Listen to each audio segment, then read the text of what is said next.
While I was hospitalized with cancer, my son, the top scorer, swindled all my surgery money to gamble online and tip suggestive live streamers. He said the person he hated most in this life was me, because I had ruined his life. When I opened my eyes again, I had gone back 3 years. My son was glaring at me with red eyes, accusing me of turning him into a test-taking machine. Then don't study, I said coldly, looking at him. From now on, every decision in your life is none of my business.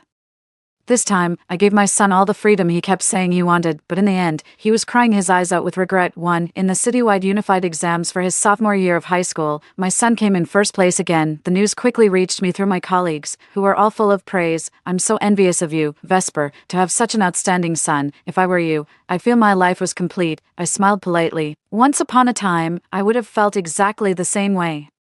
After work, my son's homeroom teacher, Xavier, stopped me at the school gate. Teacher Vesper, regarding the arts or sciences track, your Adrian wants to choose the humanities class. You should persuade him to switch to the sciences. For something as important as the college entrance exam, personal interest isn't the top priority. I pondered for a moment. In my past life, when my son was choosing between the arts and sciences track, Xavier said the same thing to me. After hearing that, I immediately went to my son and insisted he join the science class, partly for his future job prospects, and partly because science was genuinely his stronger subject. He performed exceptionally well in the college entrance exam that year, becoming the city's top science student. With the competition bonus points I helped him apply for, he could have gotten into the nation's top university, into one of its best programs. After graduation, he would have had a much brighter future, but in reality, he didn't even finish his sophomore year before he completely threw his life away, skipping classes, dropping out. That was just the beginning. On the day I was hospitalized after being diagnosed with a terminal illness, he came to stay with me, a rare occurrence. That night, under the pretext of paying for my surgery, he took my bank card and drained every last cent of my medical funds. While I lay in my hospital bed awaiting surgery, he spent all the money on gambling and tipping suggestive live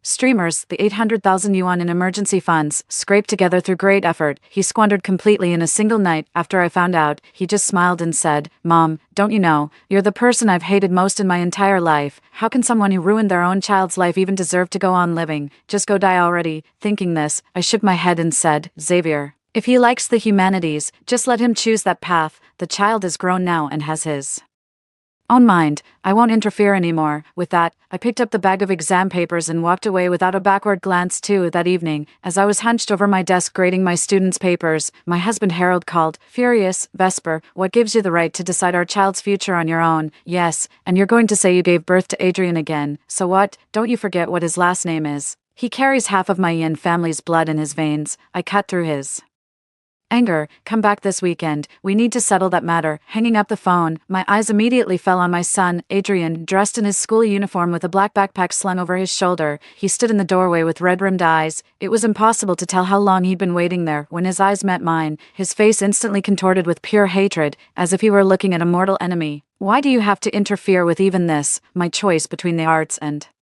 sciences? My whole life, all you've ever cared about is my studies. Have you ever once cared about what I actually think? You're absolutely suffocating me. I'm your son, not some exam cramming machine." I took off my glasses and rubbed my temples. "What's all the excitement about? It's just about choosing between arts and sciences, isn't it, Mr. Xavier already told me, you can study whatever you want. You don't need my permission." My son looked utterly stunned, as if I were lying to him. "Fine, if you don't want to study, then don't," I continued. "From now on, every decision you make in your life is none of my business." I meant every word of that. Adrian is my only son. In my past life, I poured my heart and soul into him, wanting to control everything and ultimately meddling far too much. As the first person in my rural family to go to university, my own path was full of stumbles. So the moment my son was born, I had his entire future mapped out for him. Ever since his early education began, I have handpicked every single teacher for him at each stage of his learning. While other kids were still playing, he was already in the city, taking classes, training, and competing under the guidance of renowned tutors. On top of the over 100,000 yuan in annual tutoring fees, I also drove him back and forth over 200 kilometers every weekend, year after year. I've always believed that a little hardship early on is fine. Life is meant to be bitter before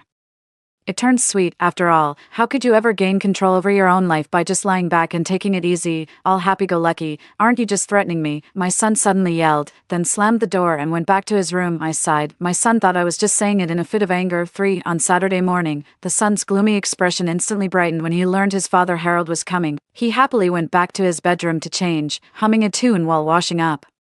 At 9 o'clock, Harold arrived at the door, looking travel-worn and weary. He had barely stepped inside, his suitcase still in hand, when his son came rushing over and threw himself into his arms. Harold reached out, and the two shared a tight embrace. "You've lost weight, son." After they parted, Harold patted him on the shoulder and then rummaged in his suitcase to pull out the gifts he'd brought: sneakers, clothes, a tennis racket, and a phone. His eyes lit up as he held the phone. "Dad, how did you know I wanted this?" His voice dropped again. "Mom won't let me use it. She says phones are bad for studying. You should take it back. I bought it for my son, so why can't he use it?" Harold raised his voice on purpose. "That's just like her, always saying no to everything. It's ridiculous. All you ever do is study. Don't turn my son into a bookworm." My son sighed, still unable to bring himself to put his phone down. "Thanks, Dad. You're the best." What a touching scene. I couldn't help but break into applause. All these years, I've given my son everything I possibly could, yet, in his mind, the father he only sees a handful of times a year is the one who loves him most. By that logic, I, his mother, am the villain in his life story, the root cause of all his misfortune. With a smile, I returned to the room, took out the divorce papers I had drafted yesterday, and placed them on the coffee table. "Harold, come sign this." My son, who was standing closest, saw the words on the cover and immediately sprang to his feet. "Mom, what do you mean? You're actually divorcing Dad?" "All these years, Dad has worked tirelessly to provide for the family, so busy that he barely made it home a few times a month. What more could you possibly want from a man as good as my father?" Then he turned to look at Harold. "You wouldn't agree with this either, would you, Dad?" Harold beamed with delight. "Good lad, fetch your old man a pen." His son froze. Harold patted his shoulder. "I've had enough of your mother's temperament too. Son, it's not just you. What about me?" the son suddenly asked. "If you split up, what happens to me?" "Of course I want you," Harold said, patting his shoulder. "I'd give up everything I have if it meant I could get custody of you." His son's eyes welled up with tears as he looked at his father, deeply moved. "No," he said. "I'll tell the judge. I only want to be with you." The two embraced once more. Harold looked at me, his face beaming with triumph, as if to say, "I knew he'd choose me."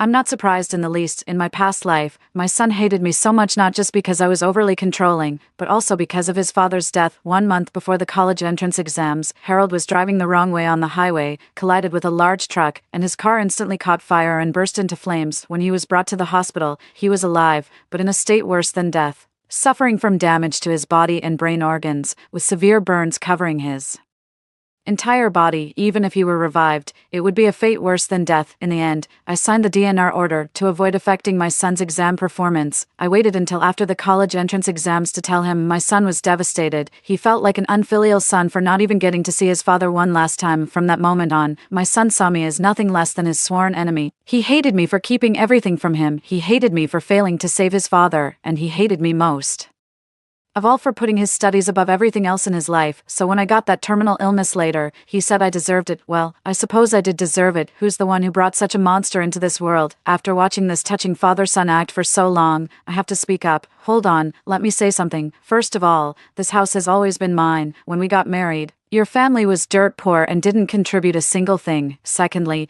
I said with a smile, looking at my dear son, who said I wanted custody of you. The audacity. 5. Harold was over the moon, as if he'd won the lottery, when he realized I wasn't going to fight him for custody of our son. Our son has been exceptionally gifted since childhood, consistently ranking first in citywide exams. Anyone could see he was destined for the top, a future star with limitless potential. He's nothing like Harold's bastard son. In my past life, I never told my son about Harold's car accident, let alone the sordid truth about him. When Harold was hospitalized after the crash, I ran into a woman who had come to visit him. That woman, with an 8-year-old boy in tow, clutched at my pant leg and knelt before me in front of the entire hospital. She said this was the son she had with Harold. With Harold dead, they were entitled to half the family estate. No one knows what I went through during that time. I always thought Harold's constant disagreements with me, which even escalated to him wanting a divorce, were all because of our son's education. In my previous life, to prevent our son from growing up in a single-parent home, I only ever agreed to a separation from Harold and flatly refused to grant him a divorce. Little did I know, under the guise of a work transfer, he was keeping a mistress on the side. Their love child is already in elementary school, and this despicable man is still the world's greatest dad in our son's eyes. Fine, if he wants to go live with his father, then let him go. I'll let my son go to his father's new home with a heart full of joy, chasing the freedom he thinks he wants. But when he discovers that his wonderful father has been hiding a new wife and a new son from him all along, when he realizes he's the outsider in that family, what will his expression be then? Just thinking about it fills me with anticipation. 6. Harold spent the entire weekend having fun with his son. It wasn't until Sunday evening that his son remembered his homework and rushed back home. I Was still working on my teaching paper when my son knocked on my door. He flung the door open and demanded angrily, "Why haven't you made us dinner?" I shot back, "Didn't you eat out?" Harold's favorite thing was taking his son out to restaurants. I used to disapprove, worried about hygiene, and insisted he only eat at home, no matter how late he got home. A hot meal was always waiting for him on the table. This week, I decided to let him fully enjoy his time with his dad, so naturally, I didn't call once. "I have to come back to do my homework," my son said, looking at me with an expression that clearly expected me to head to the kitchen and cook for them. I didn't move from my seat. "The food is in the fridge. You can heat it up yourself if you're hungry. Wasn't it you who said doing chores would interfere with my studies?" he challenged. "It's already been a couple of days. What difference will a little more time make? Do you really think you won't get into university because of this?" At these words, his son's face darkened. "Just because you divorced Dad, does that mean I'm not your son anymore? You can't even be bothered to make a meal. Even if you're my son, you have your own life to live," I continued. "Besides, haven't you always hated it when I try to manage everything for you?" My son looked at me in disbelief. "I hate it when you only let me study, but I don't hate it when you cook for me." At that moment, I suddenly understood the kind of freedom my son wanted. Whatever he wants to do, I must support him unconditionally. Whatever he doesn't want to do, I must selflessly step in and do it for him. I just smiled, shook my head, and said nothing. My son yelled, "Just wait until you're old, see if I take care of you then." With that, he slammed the door and left. 7. Harold and I have started the divorce proceedings. Our son seemed to want to bring up the topic several times, but ultimately chose to keep quiet, since our son still needs to take the college entrance exams at his school, and my place is much closer.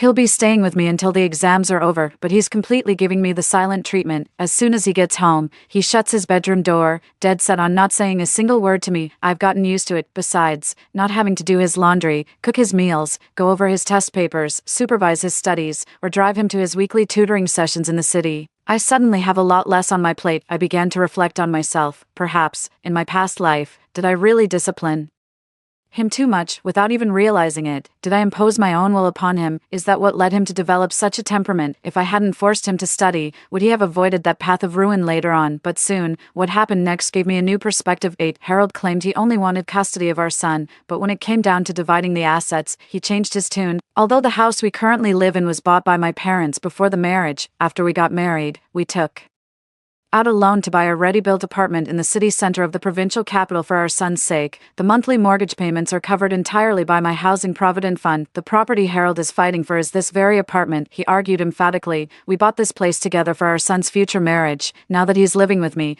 it's only right that the apartment goes to me. Their son chimed in, "Mom, you already got another apartment in the settlement. Let this one go." Dad said, "What's his is mine." Harold continued, "As a mother, how can you begrudge your own son his inheritance? Even though we're divorced, Adrian is still our shared responsibility. Isn't our ultimate goal as parents to secure the best for our child?" I let out a cold laugh. "Harold, using other people's property to curry favor is your usual MO. Since you're so good to your son, you must have saved up $1 million or so after working for decades. Why don't you buy him another apartment with more space in a better location?" Vesper, Harold immediately flushed and argued with me. "I contributed money to this apartment too." "Yes, you contributed 1/10 of the down payment," I said coldly. "Based on the investment ratio, I get 90%, you get 10%. Is there a problem with that?" Harold exploded instantly. He slammed the table, stood up, and glared at me. "Vesper, do you have to calculate everything so precisely? After decades of our relationship, how can you be so cold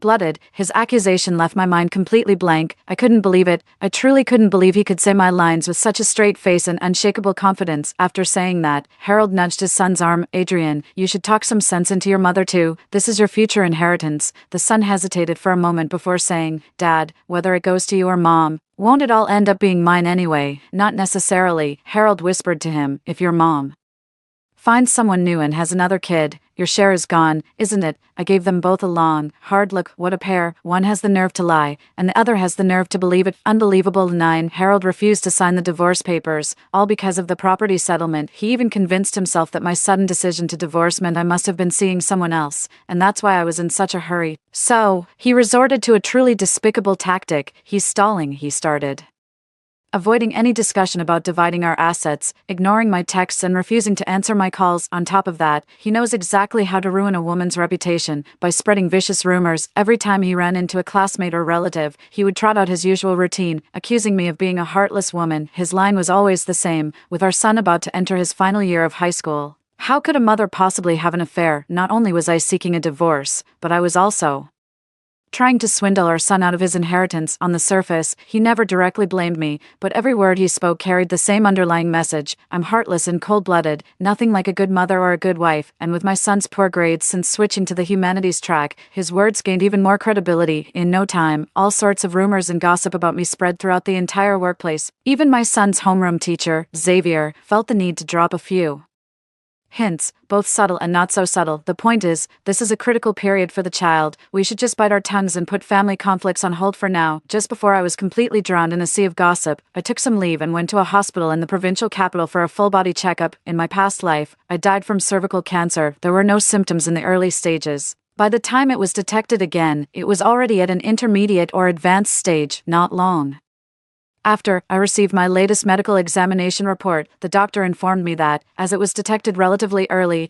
I was at stage 2 cervical cancer. The cancer cells had currently spread only to the pelvic area and not elsewhere. He recommended chemotherapy followed by radiation therapy, with at least a 60% cure rate. Holding the medical report, I slowly closed my eyes. Compared to the 10% recovery rate in my past life, this time it's increased by 50%. It's still not a number that lets anyone breathe easy, but since fate has given me a second chance, I'll seize it, even if the odds are only 50%. Do not say the twilight is late, for the sky is still filled with the glow of sunset. This time, I'm determined to change the fate of my past life. After opening my eyes, I studied my emotions and began to plan how to deal with Harold. If he wants to play dirty, then I'll gladly play along to the very end. 10. Over the weekend, I deliberately tailed Harold a few times by car, but surprisingly, I never spotted his mistress or son with him in my past life. It wasn't until he was hospitalized after the car accident that the woman who came to the hospital and knelt before me finally showed up with the child. So, just where on earth has he been hiding that mother and son? Back at school, I saw Adrian's name again on the list for the advanced science class. It was only after asking my colleagues that I found out. The school administration and Xavier both believed Adrian had the makings of a top science student. To ensure the school's success in the college entrance exams, they had several talks with Adrian, practically coaxing him into switching back to the science track. I was taken aback. An inescapable divorce, an unavoidable cancer, a mistress who can't be found, and a son's choice. It's as if some unseen force is still pulling everything back onto its predetermined path. I heard Vesper is back. After all the shameless things she's done, how does she have the nerve to come teach us? Poor Adrian, I heard he's so devastated he doesn't even want to study anymore.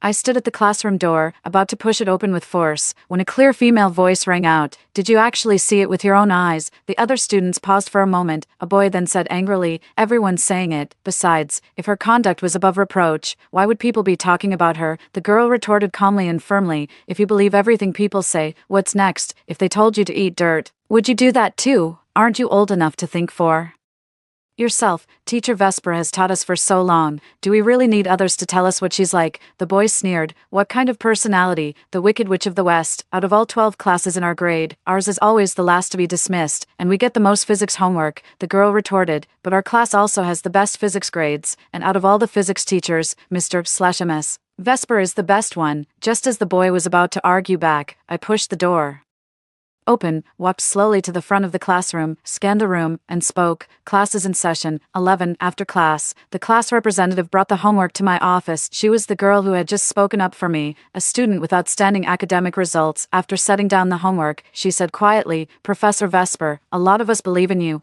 I didn't expect to be comforted by my own student, so I smiled at her and casually picked up a physics competition registration form.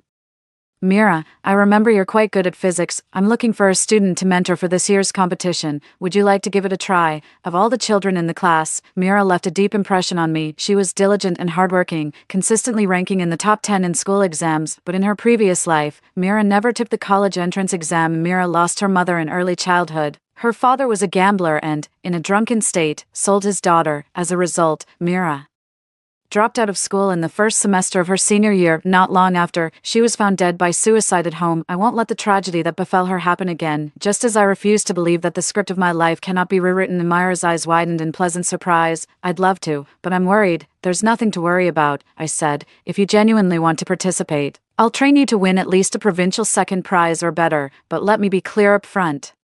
My standards are high, and I'm very strict. Teacher Vesper, I wouldn't have it any other way, Mira replied immediately, her eyes sparkling. 12. In my past life, I forced my son to participate in the physics competition. It wasn't until I switched to having Mira as my tutor in this life that I realized the experience could be so completely different. My son took everything he got for granted. No matter how much I tried to teach him, he always had that reluctant, begrudging look. Mira was the complete opposite. She was practically eager for it. I just never expected that in this lifetime, when I didn't ask my son to compete, he would come to me on his own initiative. Mom, have you forgotten who your real child is? Adrian stood at the office door, his gaze passing over me to fix directly on Mira, who was solving problems at the side of my desk. I'm a senior this year, and you're a physics teacher. You didn't even ask if I wanted to participate in something as important as the physics competition. Is it true, then? Do you really have another man? Just like Dad said. He took slow steps toward Mira. What is she to you? Your illegitimate daughter, Adrian, I said, my face instantly turning cold as his words grew more outrageous. Do you have any idea what you're saying? You say I didn't ask you, because I knew even if I did, you wouldn't be willing, our son immediately retorted. How would you know I'd say no if you never even asked? I'm competing in the physics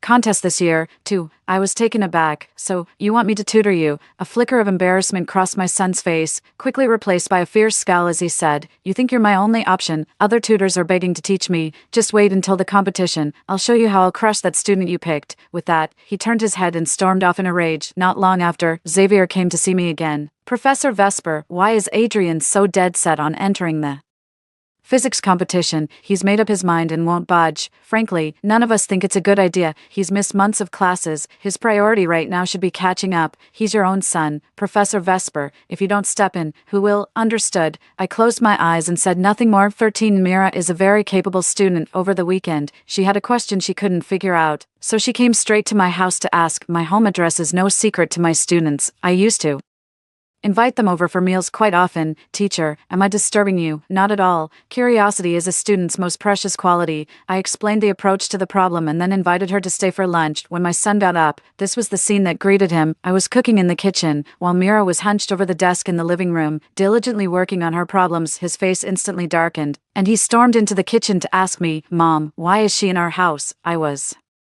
stewing pork ribs and, without looking up, said, Because yesterday you claimed she was my secret love child, and so I'm treating her like my daughter. His son's face darkened. He paced back and forth between the living room and bedroom a few times, then finally, with a grim expression, pulled out a stack of test papers and sat down opposite Mira. While Mira was thinking, he would shift his chair, deliberately making a grating, noisy sound. But Mira's concentration was formidable. She didn't even glance his way. When I came out after finishing cooking, my son had somehow been fired up with a competitive spirit, as if he was trying to prove a point to someone. My mind suddenly went blank. If the child is not taught, the fault lies with the father. In that instant, I felt a wave of weakness welling up inside me. After my rebirth, I made up my mind to have a proper talk with my son for the first time. Adrian, Mr. Xavier is right. At this stage, it's better for you to attend classes at school. You've missed too many lessons, and the physics competition timeline is quite long. It will definitely affect your grades in other subjects. There's no need to rush. There will be other opportunities in the first half of next year. Yet my son just looked at me with a sneer. If this wasn't a good thing, would you really let Mira go? I'm going, and you can't stop me. What are you going to do? Tie me up. I immediately strangled my brief moment of weakness. 14. In 3 months, the provincial physics competition would begin. Both my son and Mira had gone to attend the intensive training camp. After the training camp concludes, the official competition begins. However, on the night before the camp, an unexpected accident occurred that no one saw coming. Harold was in a car accident on his way home to visit family, and his current condition is unknown. A plot point from a past life has arrived ahead of schedule. The next second, I saw my son, who was about to enter the exam hall, calling me, Mom, is something wrong at home? I paused and fell silent for a moment. My son's voice turned cold instantly. I knew you wouldn't tell me, but I already know. Dad, he was in a car accident last night. We don't know if he's going to make it. I'm his son. I'm an adult. I have a right to know. I don't want to miss my chance to see him one last time if something happens. Mom, someone as cold and heartless as you could never understand the bond between me and Dad. I'm telling you right now, I'm not taking the exam. I held the receiver slightly away from my ear and calmly gave him the address, room 203, building 5, inpatient department, City Hospital, 32 Jiafeng Road. The door is unlocked. Just push it open and come in. With that, I hung up the phone. Here I am, sitting by Harold's hospital bed. He remains unconscious. I wait quietly, anticipating the show that's about to begin. Half an hour later, The hospital door swung open. A woman, dragging a boy by the hand, burst into the hospital ward. Spotting me, she dropped straight to her knees before me. Moments later, the entire ward was filled with a deafening chorus of wails and cries. This was the scene that greeted my son when he rushed in from his examination hall. The woman clutched her child with one hand and my pant leg with the other, wailing in a piercing voice, "Oh, Harold, what are we supposed to do now that you're gone? What will become of me and my son? Please, sister, have pity on us. My Eugene is only in the 4th grade, and now his father is dead. Eugene, come and kowtow to your aunt. The lawyer says you have the right to inherit your father's share of the house." My son stared, dumbfounded, at the woman kneeling at my feet. He stood there frozen for a long moment before finally stammering, Who are you? What on earth are you talking about? But this is clearly my father's bed." I nodded to my son and beckoned him over. "You're here, come and meet her. You'll have to sooner or later. After all, you'll be one family from now on." I pointed at the woman throwing a tantrum on the ground. "Your new mom." Then I pointed at the boy whose nose was still running. "Your brother, Harold, lying in the last hospital bed, had just opened his eyes, his face a mask of terror. Your father, he's awake too, like father, like son," I remarked. "The whole family's finally all together." 15. The son and that woman were locked in a fierce struggle. He kept shouting as they fought, "You liar, I don't believe you." The fight didn't last long. For one thing, he was just a weak, bookish student. The woman may have looked delicate, but her blows were vicious. On the other hand, it was because of Harold. He yanked out his four and rushed to stand between the woman and the child. "Don't hit them, it's all my fault." As he shielded them, he also covered the terrified, sobbing little boy's eyes with a pained heart. "Don't cry, buddy. Daddy will take you for fried chicken later." His son's fist froze mid-swing, staring at his father as if at a stranger. "Dad," he asked, seeking confirmation, "is this true?" Harold avoided his gaze, turning to glare at me. "Vesper, was this all you're doing? I knew it. You venomous witch. You'd stoop to anything for that house." With that, he lunged forward, raising his hand to slap me across the face, but due to his leg fracture from the car accident, he lost his balance mid-action and crashed to the floor, looking like he was giving me an early New Year's bow. "My leg," he screamed, clutching his pinned left leg. "I'll see you." This was deliberate. The woman and her children gathered around Harold, wailing and crying out in distress. "What's all this racket?" snapped the doctor on rounds from the doorway. "Have some consideration. Other patients are trying to rest." "Doctor," the woman called out urgently, stopping him. "My husband's broken leg just got crushed. Please, can you take a look?" The doctor came in, examined the leg for a moment, and said, "Don't worry about him. He'll be fine. Calm down." He stood up, his gaze slowly settling on my face, and he froze. "It's you. Have you thought about the treatment plan we discussed last time? You can't afford to delay with an illness this serious." After saying that, the doctor frowned at the people beside me and scolded them. "You make a huge fuss over a minor fracture, but you don't know how to show concern for something as serious as cancer." Harold's face lit up with glee. "Cancer? Did I hear that right? She has cancer? Doctor, you're not joking, are you?" The doctor gave us a strange look, as if he'd never seen such a bizarre family, but he nodded in confirmation nonetheless. Harold immediately burst into a fit of ha-ha-ha laughter. "It's a miracle. I'll go make an offering at the temple tomorrow. Thank the Buddha for giving that woman cancer. Heaven is truly on my side." The woman was overjoyed as well. The two embraced and began to fantasize about dividing up the inheritance in the future. "But darling, this is your wife's estate. If she dies, can you even inherit it? Once she's gone, it'll all go to my son, Adrian." "And what about my son, Eugene?" "Well, what's Adrian's is Eugene's. They're brothers, after all." Harold placated the woman with a few words, then immediately turned to introduce them. "Adrian, come meet everyone. From now on, you'll have a new mother and a bro." Harold didn't get to finish his sentence. The boy clenched his fists tightly, a low, guttural rasp escaping his throat. The next instant, his fist smashed hard into Harold's left cheek. "Enough," his son roared, eyes blazing. "How long are you going to keep treating me like a fool? Does someone like you even deserve to be my father? I can't believe I gave up my own exam for you." Father and son, locked in a desperate struggle, like two beasts locked in a fight to the death. I knew the great mountain of paternal love that Adrian had worshipped in his heart completely crumbled today. 16. I walked out of that chaotic room. What happens next is no longer my concern. Harold was right. I was the one behind his car accident this time. Rather than waiting until his senior year when he would actually die in that car accident, it was better to flush the snake out of its hole early and expose his true colors. Besides, my health couldn't bear watching a few clowns prancing around in front of me every day. The idea of returning to my hometown was my suggestion to Harold. To that end, I deliberately loosened my stance on the property division.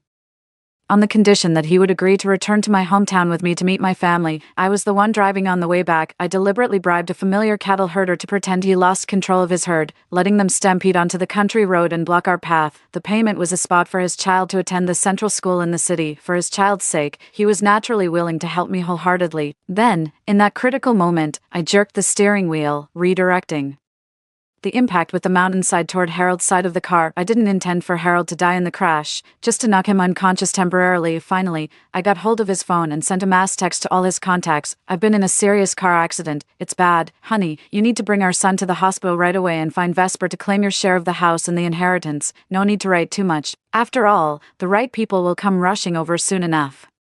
Even those who shouldn't see it can guess what happened from this message. The mud Harold slings at me will eventually land back on him. Of course, that wasn't the end of it. I filed for a contested divorce, citing Harold's bigamy as the grounds. It is illegal for him to have cohabited with and fathered a child with another person while still married to me. Before, I was desperately lacking evidence. Back in the hospital room, they didn't notice my phone was recording from a high corner, with both witness testimony and physical evidence. Harold's frantic efforts are futile. There's no coming back from this. This divorce is happening, whether he wants it or not. 17. The court's verdict arrived at the same time my sick leave application to the school was approved. Before leaving the school for good, I made a special trip back to hand over information about the children in my class to the new teacher. I had always assumed the children in my class disliked me, given how strict I was and how rarely I smiled, but during that final lesson, as I was handing things over, the entire class broke down in tears. Teacher Vesper, we don't want you to go. I'll be back. Teacher Vesper, wailed the usually most outgoing child. Don't lie to us. We all know you have cancer. We might not see you again. Teacher Vesper, said the boy who had yelled at me last time, his eyes red. I'm sorry. Mira was right. I'm an idiot. I only knew how to blame you and forgot how much you cared for us. After every exam, you'd sit down with each of us, one by one, to talk through our papers and encourage us not to give up. Other children, their eyes reddening, chimed in, Mr. Vesper might seem strict, but they care about us more than anyone. When I came to class sick, Mr. Vesper sent me straight home to rest and then used their own free time to help me catch up. My grades were so poor, but instead of scolding me, Teacher Vesper even gave me study materials she had personally chosen. Mira cried the loudest. My father wouldn't let me study anymore. He wanted to sell me off for a bride price. It was Teacher Vesper who gave him all her own money. She told him he was being short-sighted, and that I would definitely make something of myself. This is the first time in my life someone has believed in me like this. Sobs. I studied and tested myself relentlessly. Also, I wouldn't let you down. Amidst the sounds of weeping, I struggled to steady myself and rapped on the table. All right, that's enough. What's with all the crying? It's not some terminal illness. The doctor said I still have a 60% chance of recovery. You're all carrying on as if I'm already dead. The classroom gradually fell silent. The afternoon sunlight crept slowly across every inch of the room, falling upon the young faces. I began to speak slowly, deciding that for this final lesson, I would say things I normally wouldn't. My children, there are two kinds of pain. One makes you stronger, the other is worthless, serving only to torment. This is a saying that Teacher Vesper is very fond of. In the past, knowledge changed Teacher Vesper's own destiny. After becoming a teacher, it is my hope that it can change yours too, and change everyone's fate. At the very least, it gives you the ability to have more choices during the most difficult times in life. After all, exams, especially major ones, are your only chance to compete with others on a level playing field. You've probably heard this so many times your ears are about to fall off. When Teacher Vesper was young, his family was dirt poor. If he hadn't studied desperately and gotten into university, he probably wouldn't have the money for medical treatment now and would just be waiting to die.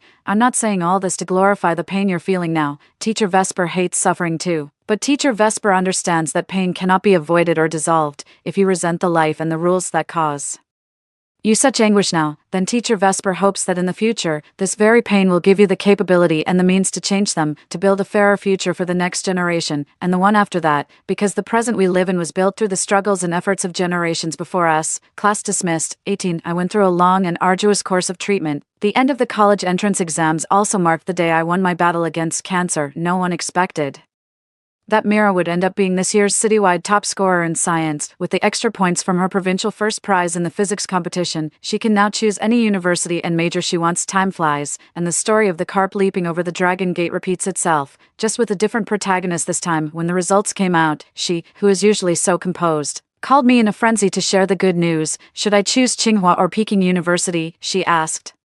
Sounding dazed, there's a professor at Tsinghua who is my senior during undergrad. His research area is a nationally prioritized project, and they're in desperate need of top-tier talent. Would you like me to put in a good word for you? Yes, please, thank you so much. Professor Vesper, you're the best. I hung up the phone and saw a message from Xavier lately. He's been texting me quite often ever since my divorce from Harold. And our son Adrian was placed in his custody. Adrian has been a completely different person. He's either constantly late or leaving early, or he's on his phone during class. His grades have plummeted. Xavier often contacts Harold to get him to discipline their son. Harold always gives a smooth verbal agreement but doesn't take it seriously at all. In his effort to win Adrian back to his side, he spoils him rotten, granting his every wish. Even so, Adrian would often mock and belittle him. Fortunately, Adrian had a decent foundation and managed to get into a university in the end. What I regret, Xavier said to me angrily, isn't that he couldn't do it, but that he could have and simply chose not to. Everyone has their own way of living and their own fortune. I replied, maybe this is the life Adrian actually wants for himself. Don't be ridiculous, Xavier said. Let's not pretend. Everyone wants the best life has to offer. The brutal competition, the fight to the death, isn't it all just to secure a ticket to the top?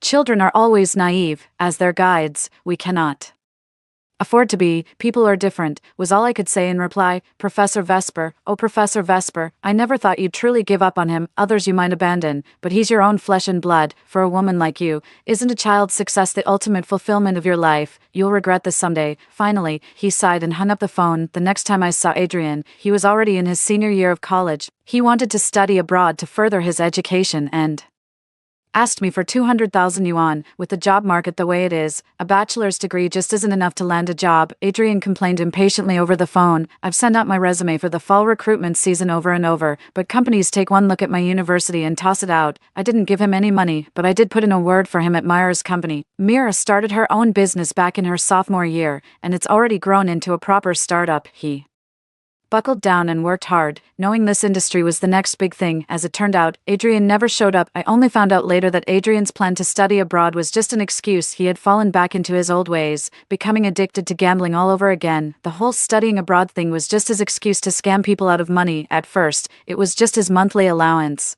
But the bets got bigger and the losses piled up. It's a common trap for someone with little self control. The rush of making millions in an instant rewires their brain. A regular salary just doesn't cut it anymore. So, he set his sights on Harold. After all these years of work, Harold kept a tight grip on his money and was certainly not about to hand it over. The next time I saw the father and son, they were on the front page of the tabloids. One was dead, hidden away in a freezer of the other, dressed in prison garb, was weeping bitterly for the cameras. My father's infidelity when I was a child left me with deep psychological scars. My college entrance exam failure was because of him, and he's ruined my entire life. If he hadn't harmed me so much back then, I wouldn't have done it. Death was a release for him. Empty. I let out a long sigh as I watched the live broadcast on TV outside. Mira called out to me loudly, Mom, Vesper, the New Year's Eve dinner is ready. Come down and eat. I answered her and quickly turned off the television. My living room is filled with guests, students from all the years I've taught, now thriving far and wide. Every new year, they gather their friends and come to visit me at home, reuniting with one another in the process. In this life, I never had children of my own, yet my students have become the bearers of my knowledge and ideas. Isn't this, in its own way, a form of perfect completion? The end. Story 2. When we started freshman year, my roommate loved being the center of attention and called herself a pure but clueless college student. During military training, she deliberately didn't wear the uniform. Oh, I thought we could wear our own cute dresses. When running for class committee, she sang on stage, hello, hello, hello, hello, my hair, it's all real, you know. The audience exchanged bewildered glances. I tried to gently warn her out of kindness, but she took offense and spitefully put rat poison in my drink. If you're so sharp and clever, how come you can't save yourself now? Amidst the searing pain that racked every fiber of my being, I found myself back at the start of the school year. Since she's so keen on grabbing attention, I might as well give her a helping hand. Hey everyone, I'm Maeve, and from now on we'll be roommates. Looking forward to getting to know you all. I froze for a moment, then snapped my head up to look toward the source of the voice. The stark contrast between the seemingly harmless girl before me and the deranged version from my memory was jarring. The scorching sunlight streaming through the window anchored me in reality. I couldn't believe it. I had actually been reborn. Maeve fiddled with the hem of her shirt, pouting slightly. Oh, and just so you know, I'm that classic clueless college student you see online. I might be a bit scatterbrained sometimes, so please bear with me. With a playful grin, she stuck out her tongue. The other two roommates exchanged glances, their expressions too complex for words. But out of politeness, I still greeted her warmly. I clenched my Fists so tightly that my nails dug into my palms. In my past life, it was this very demeanor of Maeve's that had deceived me. She was constantly playing the part of an innocent and naive college girl to perfection. Many classmates were quietly giving her the cold shoulder. After wrestling with my thoughts, I waited until we were alone in the dorm before carefully broaching the subject with her. Maeve, the whole innocent and clueless college student thing is just an internet meme, we should know.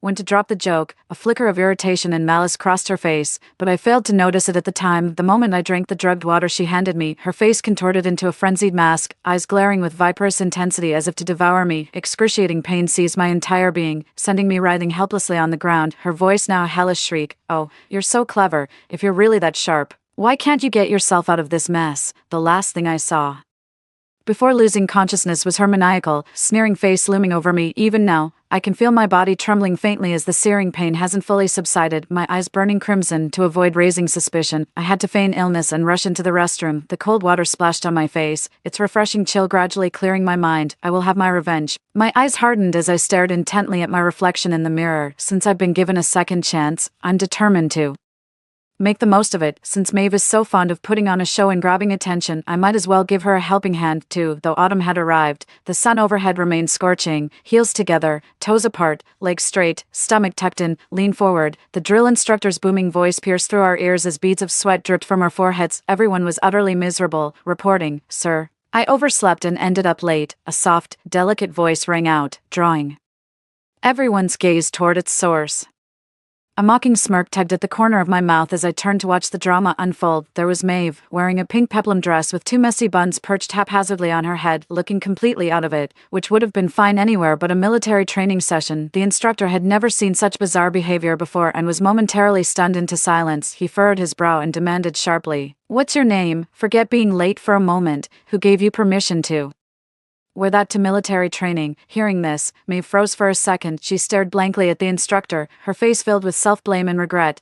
We have to wear uniforms for military training. I thought I could wear my own little dress." She nervously fidgeted with the hem of her skirt, then suddenly bowed at a perfect 90-degree angle. "I'm so sorry. I can be a bit clueless sometimes. It won't happen again." The instructor's brow remained furrowed, his face stern and lips pressed tightly together. He shot a glance at Maeve. "You get changed in 10 minutes. People nearby were whispering to each other, "Who is this woman? What an idiot. Is she actually stupid or just pretending? I think she's just seeking attention. Unbelievable. How did I end up in the same class as someone like this?" The instructor's voice rang out again. "No whispering down there. Stand properly. Everyone gets 20 more minutes." Then pointing at Maeve, who looked utterly clueless, he barked, "You, 1 extra hour." But Maeve was still up to her old tricks. To fully commit to her naive and clueless college student persona, she kept making deliberate mistakes, forcing the instructor to constantly correct her stance. Before we knew it, we'd been standing under the scorching sun for a full hour. Everyone already had a poor first impression of Maeve, and now she'd made them stand under the scorching sun even longer. Their irritation, compounded by the blistering heat, couldn't help but breed resentment toward her. During the break, a blunt classmate pointed directly at Maeve and snapped, "You didn't even know we're supposed to wear the issued military training uniforms. Are you actually stupid or just pretending? If you're genuinely this clueless, I suggest getting your head checked, and maybe investigate how you even got into college." Others nearby chimed in, "Seriously, do you just love being the center of attention? Get a grip, lady, read the room, if you want to put on a show. Don't drag the rest of us into it." Maeve's face was deathly pale, her eyes vacant and hollow. She stammered as she spoke, "I really don't know. I'm just so clueless." "Oh sure, you're as dumb as a pig." Happy now, watching Maeve get ostracized by everyone, I just crossed my arms and leaned against the shady tree, enjoying the show. In my past life, although I was also somewhat dissatisfied with Maeve's behavior, but considering she was my roommate after all and seemed quite naive, I thought maybe she genuinely didn't understand because she'd never been through military training. Driven by a strong sense of justice, I rushed over and shielded her behind me, speaking up in her defense. I ended up taking a lot of flack for it too, but I don't regret it one bit. Yet afterward, Maeve didn't show a shred of gratitude. She insisted that all her classmates were naive and foolish college students. With no ill intentions, she even blamed me for my harsh words, saying I didn't act like a pure and innocent college student at all. This time, I watched coldly as everyone criticized her. A mocking smile played on their lips. When we got back to the dorm, Maeve's eyes were red-rimmed, and she burst into tears, overwhelmed with hurt. The three of us exchanged glances, but none of us stepped forward to comfort her. She turned away and started scrolling through her phone. "It's only just begun. I haven't even done anything yet." 3. Probably scared straight by the scolding, Maeve didn't cause any More trouble during the rest of the military training. Everyone gradually forgot about the incident. Then came the first major class meeting of the semester, which was primarily focused on electing class officers. In our previous life, Maeve eagerly asked me, "Clara, what do you think about me performing a song on stage? That super catchy one that's been going around lately. My hair, it's real hair." I furrowed my brows slightly. Feeling it wasn't quite appropriate, I began cautiously, "Maeve, I don't think this is the right occasion for that song." She cut me off with a displeased look. "Clara, I'm telling you this because we're friends. I just love singing. Isn't everyone always saying to be your true self? Why do you want me to put on a fake, serious act like everyone else? We bright-eyed college women must always stay true to ourselves, no matter the situation." I shut my mouth awkwardly at this time. When Maeve asked me the same question, I smiled and agreed with her. "Absolutely, Maeve. You're truly one of a kind, so different from everyone else. I'll help you film a video later." With Maeve being so beautiful and adorable, it's bound to go viral. Hearing this, Maeve's cheeks flushed pink, her face lit up with a proud and hopeful smile. "I can already picture myself going viral online." I sneered inwardly. "Of course we'll make your wish come true. First lift you up to the clouds, then watch you come crashing down. Wouldn't that be more satisfying?" Hi everyone, I'm Maeve, a freshman in electronic information, just your typical wide-eyed and clueless college girl. After saying this, Maeve on stage tilted her head playfully and quickly stuck out her tongue, putting on an innocent act. Murmurs were already rippling through the audience. I raised my phone and gave Maeve an encouraging smile. Her delicate voice then continued, "Now I'll show everyone my campaign strengths. Hello, hello, hello, hello, my hair. It's all real, you know." Every now and then, she'd lift her hair and tilt her head in sync with the melody. I couldn't help but chuckle at the sight. Here was a grown woman deliberately playing the fool just to get attention. Hilarious. The teacher standing nearby, along with the other students participating in the class committee election, all wore expressions of utter disbelief and speechless dismay. The students in the audience exchanged bewildered glances. Is she out of her mind or something? Wasn't she the same one during military training, putting on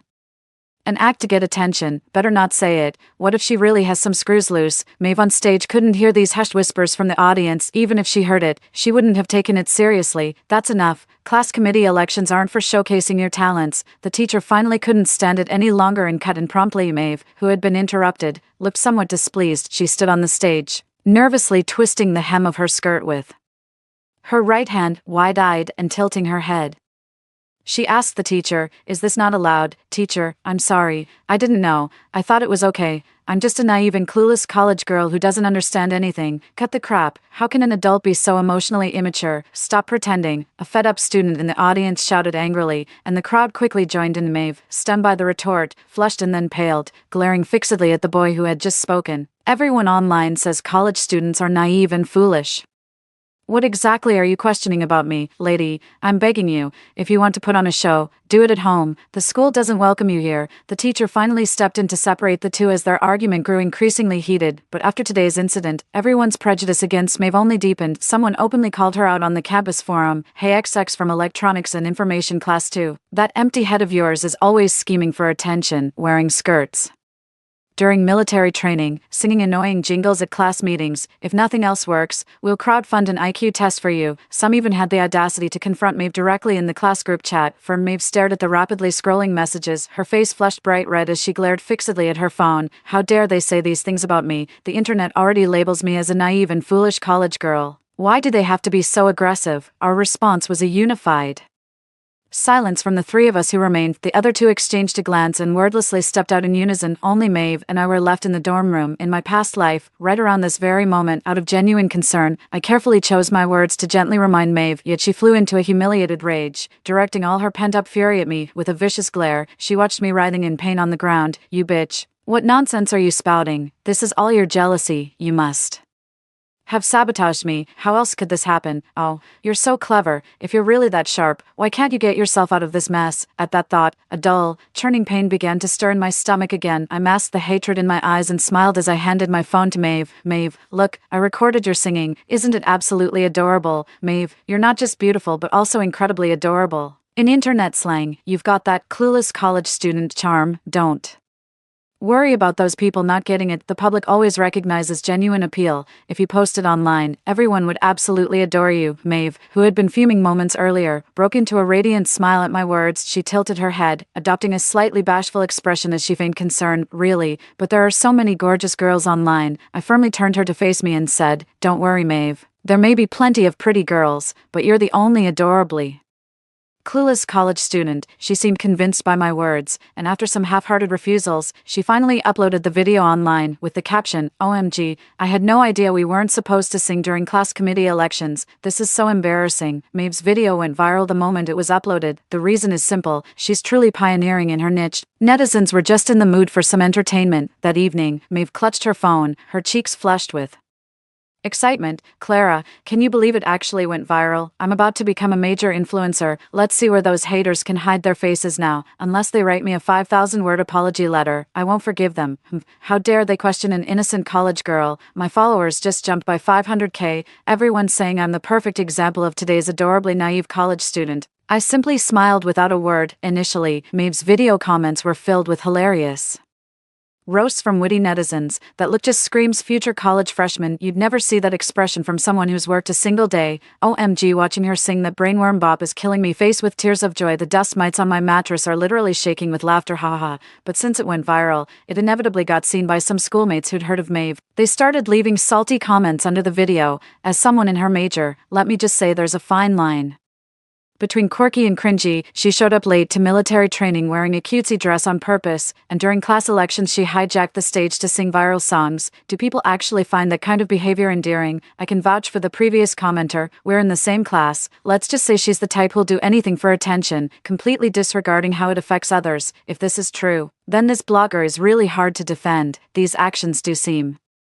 deliberately attention-seeking. Maeve's initially cheerful mood twisted into a grimace as scattered negative comments began appearing in the comment section. Her face contorted slightly from the intensity of her anger. Are they insane? After all this, they're still dragging me through the mud just to slander me. They can't stand seeing me succeed. Pure jealousy. Once I find out who these people are, I'm suing every single one of them. Defamation of character. Everyone says I'm just a naive, clueless college student, but they're blowing it way out of proportion. The other two roommates in the dorm fell dead silent, terrified that the unfounded rage might turn on them suddenly. Maeve whipped her head around and spoke to one of them in a chilling tone, her usually innocent eyes now sharp and piercing. "Mia, you're not one of them, are you?" The girl being questioned was startled by her intense demeanor and quickly shook her head. "No, never. I've never said anything about you in your video comments. If you don't believe me, here, I'll show you my phone." Maeve then turned to another roommate, who gave the same response. In the end, she spent hours deleting all the negative comments that were unfavorable to her and blocking the users who posted them. After that, she was constantly checking her phone, scrolling through every new comment, terrified of missing any negative feedback targeting her. The internet has no memory, and in everyone's eyes, she remained that naive and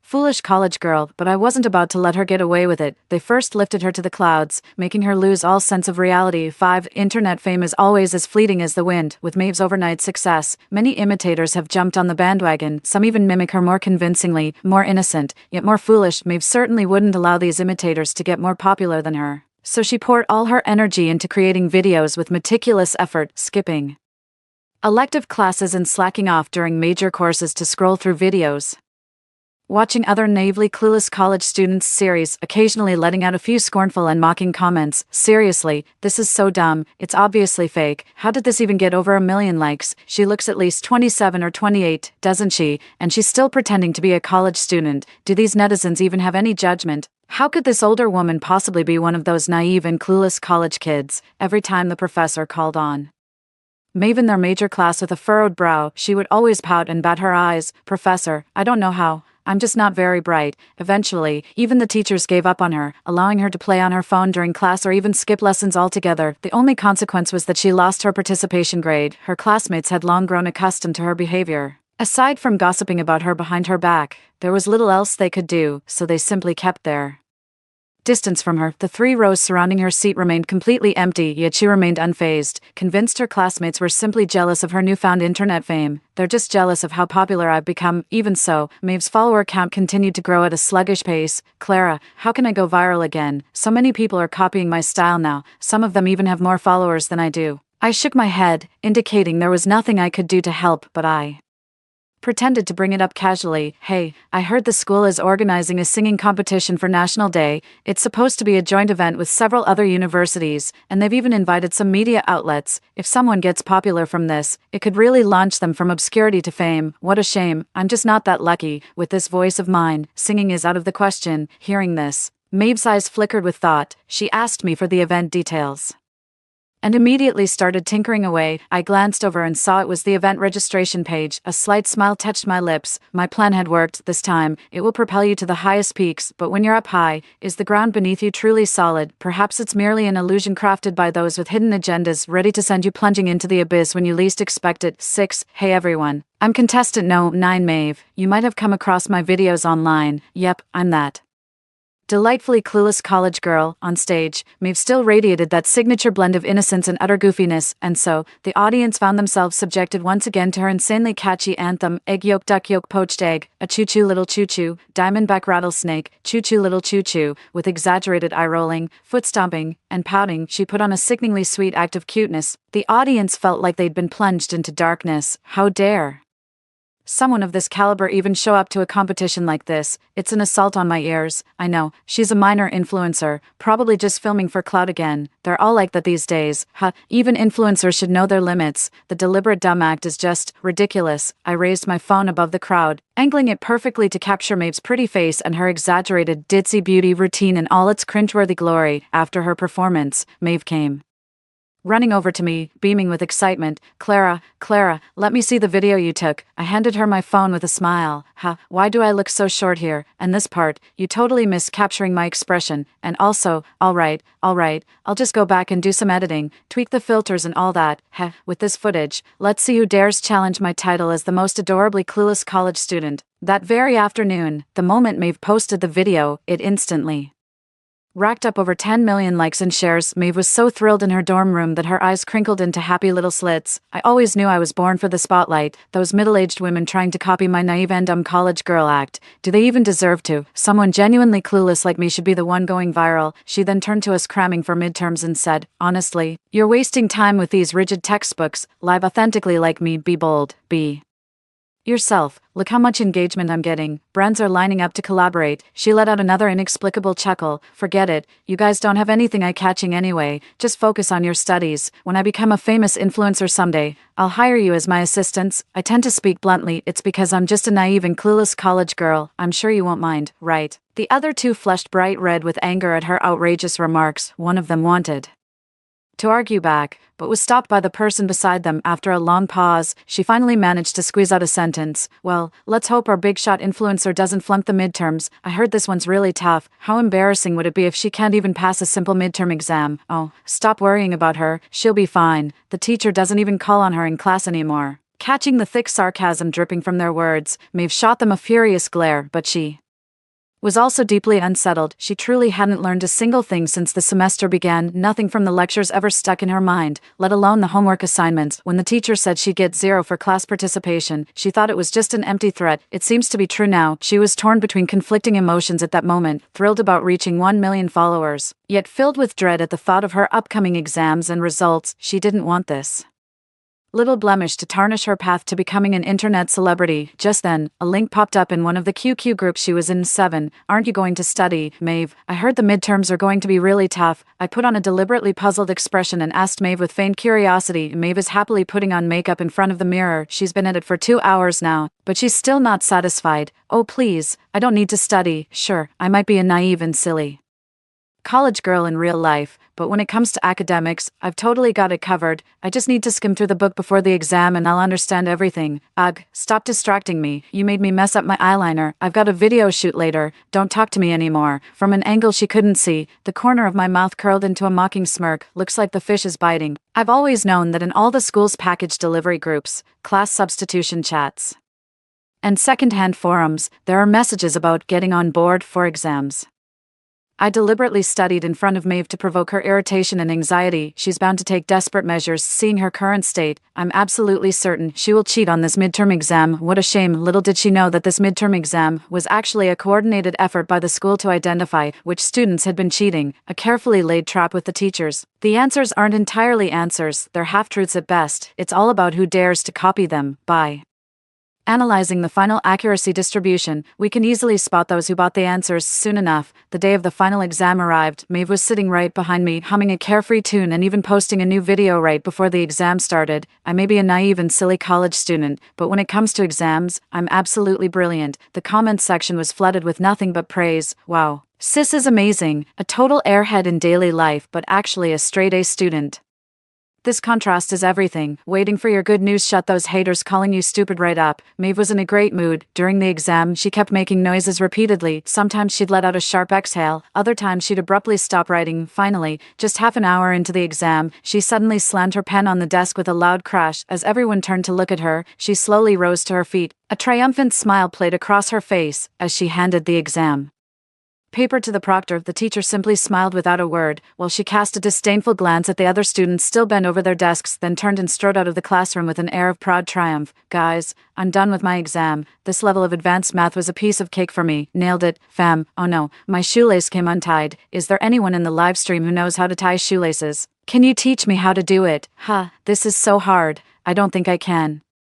Figure it out. I'm just your typical clueless college girl when it comes to life skills. Comments: wow sis, you're absolutely adorable. So ditzy, classic clueless college girl vibes. LOL. Can solve advanced calculus but can't tie her shoes. Haha. Maeve is trending again. A total airhead in daily life, but a genius at advanced math. Big sister is absolutely adorable. 8. Maeve basked in all the admiration. She absolutely loved this feeling of being the center of attention and envy. Playing dumb to win so many people's affection was just too easy. Then came the official notice. Maeve from the School of Electronic Information was caught cheating on the advanced mathematics exam. Her scores have been invalidated, and she has received a demerit. Among other disciplinary actions, any repeat offense will result in immediate expulsion. Everyone was going wild. Maeve's face turned deathly pale as she stared at the comparison between her test scores and the answer key sent by her advisor, along with the video footage of her using an electronic device during the exam. Her hands were trembling uncontrollably. No, this can't be real. Someone must have doctored this. That's not me. She let out a furious roar, completely unhinged. Meanwhile, other students at school who caught wind of the news swarmed to Maeve's social media accounts to share this announcement. Also bringing up the military training incident at the start of the semester, the class committee elections, and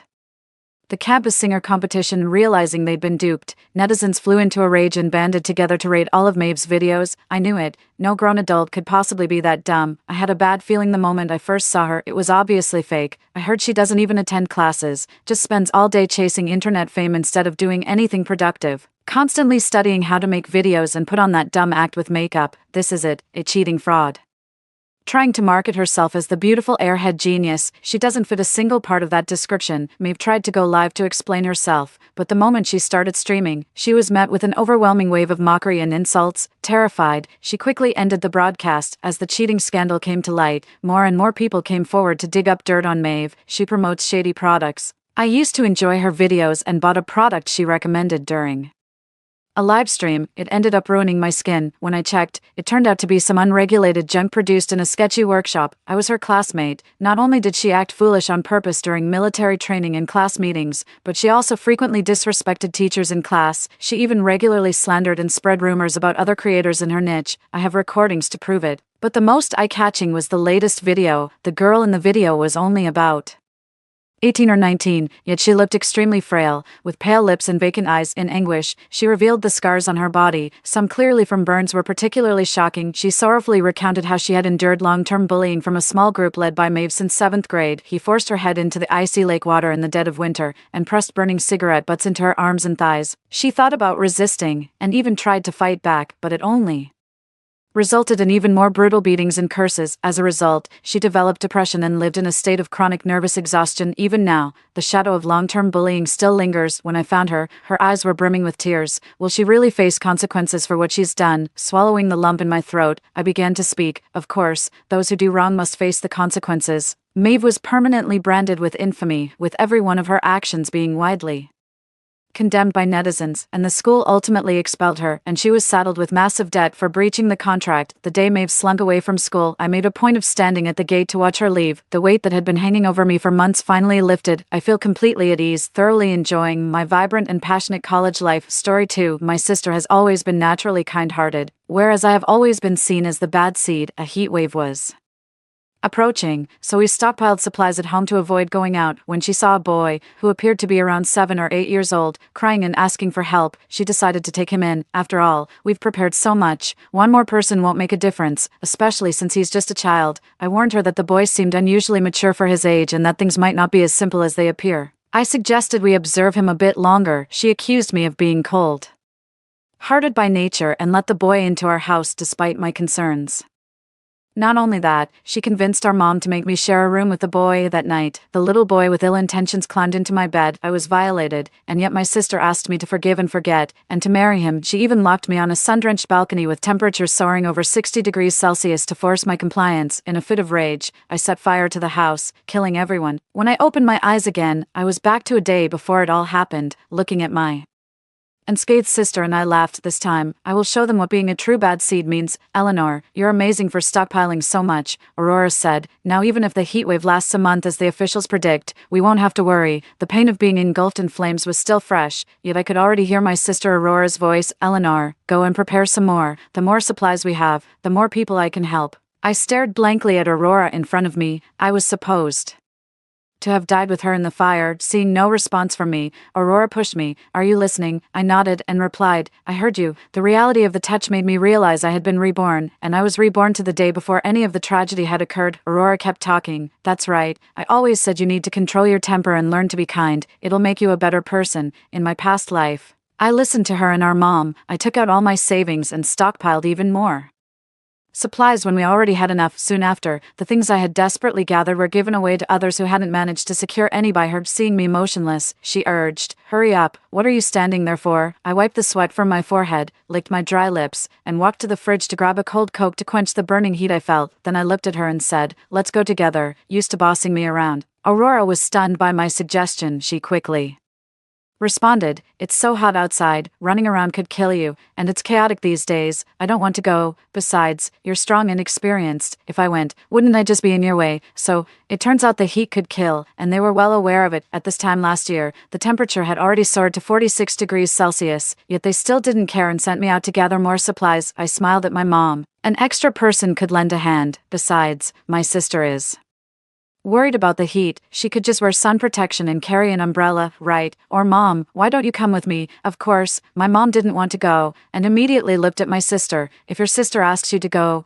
just go. It's good to help each other out. As I've grown older, I find it hard to endure such high temperatures. Is it only me who can stand it, while everyone else can't? With no other choice, my sister, looking defeated, stepped out of the house with me. In my previous life, my mother always favored my sister. I always thought it was because I wasn't trying hard enough or obedient enough. It wasn't until I was on my deathbed that I learned the real reason. It was all because of my dear sister. My sister, 3 years my senior, studies genetics. She claimed that her research with big data provided ample evidence that I was inherently evil. She told my mother about how I used to dissect frogs when I was young. Not only that, but any dead rats or cats found at home were also my doing. She brought up many cases she found, saying that people like me were born without emotions and had high IQs, which is why I seemed cold but did well in school. She warned that if not controlled, I might end up committing serious crimes. My mother believed her and always guarded against me. My sister claimed I had an emotional disorder and needed to follow her advice and do more good deeds. But what I realized in my second life was that all these good deeds were sacrifices made at my expense, and because of my sister's words, even when I was tortured to near death, there was not a hint of distress in my mother's eyes. Instead, she seemed relieved. Thankfully, fate gave me a second chance at life. This time, I'll show them what a true bad seed looks like. Let's say I asked my sister to gather supplies with me, but it was just an excuse. Why should I suffer alone in such high temperatures? Once we stepped outside, a wave of heat hit us. The scorching sensation made one want to jump right back into an air-conditioned home, but I knew I had to go out. If I missed today, the temperature would only continue to rise, eventually soaring above a terrifying 60 degrees Celsius. Once outside, I purposely sped up, leaving my sister behind and heading straight for the destination. Though I blindly trusted them once, I wasn't foolish to the extreme weather, along with high temperature warnings and abnormal magnetic fields, indicated a tough battle ahead. So, when initially stocking up on supplies, I stored most of them in a rented basement, leaving only some at home. In my previous life, I didn't have the chance to tell them before they betrayed me. With sufficient supplies, I no longer needed to scramble for more but went to buy a lithium chainsaw instead. While not as lethal as a dagger, it was enough to intimidate. Besides,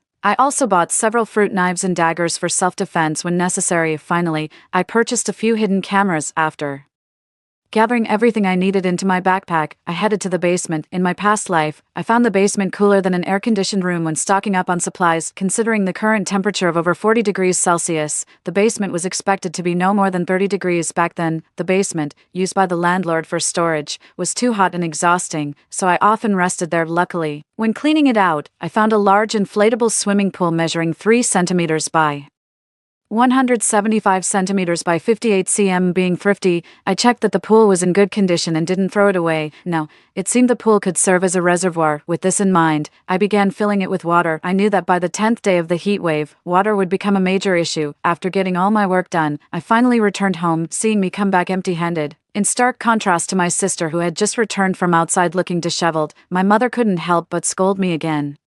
She blamed me for leaving my sister out there. I sneered and retorted, "Who is the older sibling here? It's absurd that such a grown person could get lost. It just shows a lack of common sense." Hearing this, my sister rolled her eyes at me. Just as she was about to argue back, both my mom's and my phone started to vibrate. I opened the message from the homeowners group chat and saw that the group admin had posted about coordinating supplies. The reason our phones had vibrated was because the admin had specifically mentioned my mom and me. I knew that the real drama was about to begin.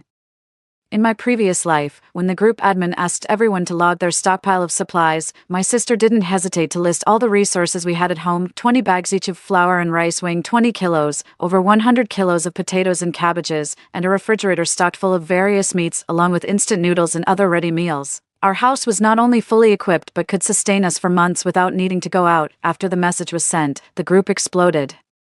With envy, my sister, ever so generous, declared that anyone short on supplies could count on her. In no time, all 500 members of the group were praising her kindness and beauty. Because of this, my sister ended up giving away a large portion of our supplies, and because of that, we became easy targets in a den of wolves. When supplies later became scarce, our home was the first to be plundered by the neighbors. At this moment, overwhelmed by the heat, my sister slumped on the couch. Her phone had automatically shut down due to the high temperatures while she was out, so she was unaware of the group admin's mention. Since I hadn't been in the heat for too long, my phone was still functioning. Ignoring me, she grabbed the towel from my mom, who was wiping her sweat, and walked into the bathroom saying, "I'm going to take a shower. It's just too hot." Meanwhile, I took out my phone and started to log the supplies. 20 bags of 20-kilo rice, 20 bags of 20-kilo flour, 10 boxes of Baijiang instant noodles. When I, just like my sister in a previous life, unreservedly listed all the supplies we currently had at home, my sister had just finished her shower and came out of the bathroom. Upon turning on her phone, she saw the long text I had filled in on the group chat. Additionally, there were strings of exclamations like, "Holy crap, awesome, room 1304 is legendary." Seeing this, my sister's face turned sour. She threw her phone onto the sofa and loudly scolded me.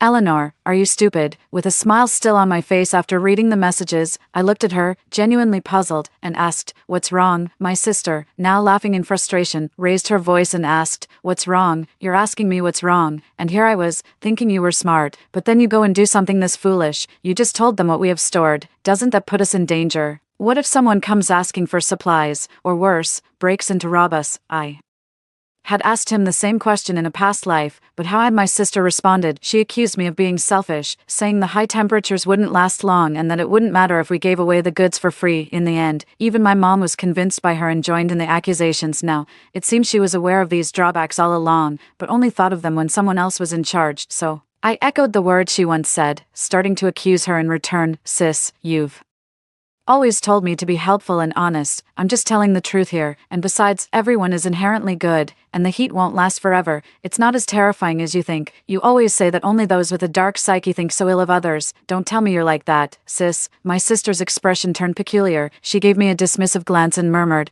"I was just speaking my mind. It's fine to be kind, but not foolish." She then joined the discussion in the group chat, ignoring me. By the end of the conversation, she had successfully taken credit for acquiring supplies, receiving a barrage of compliments from the other residents in the group. Immersed in the chorus of praises, my sister seemed to revel in it, but I knew what truly delighted her was yet to come. Just 3 days later, the temperature had soared from 46 degrees to 52.3 degrees. Many in the residents group complained that even the air conditioning was ineffective, and indeed, it was true.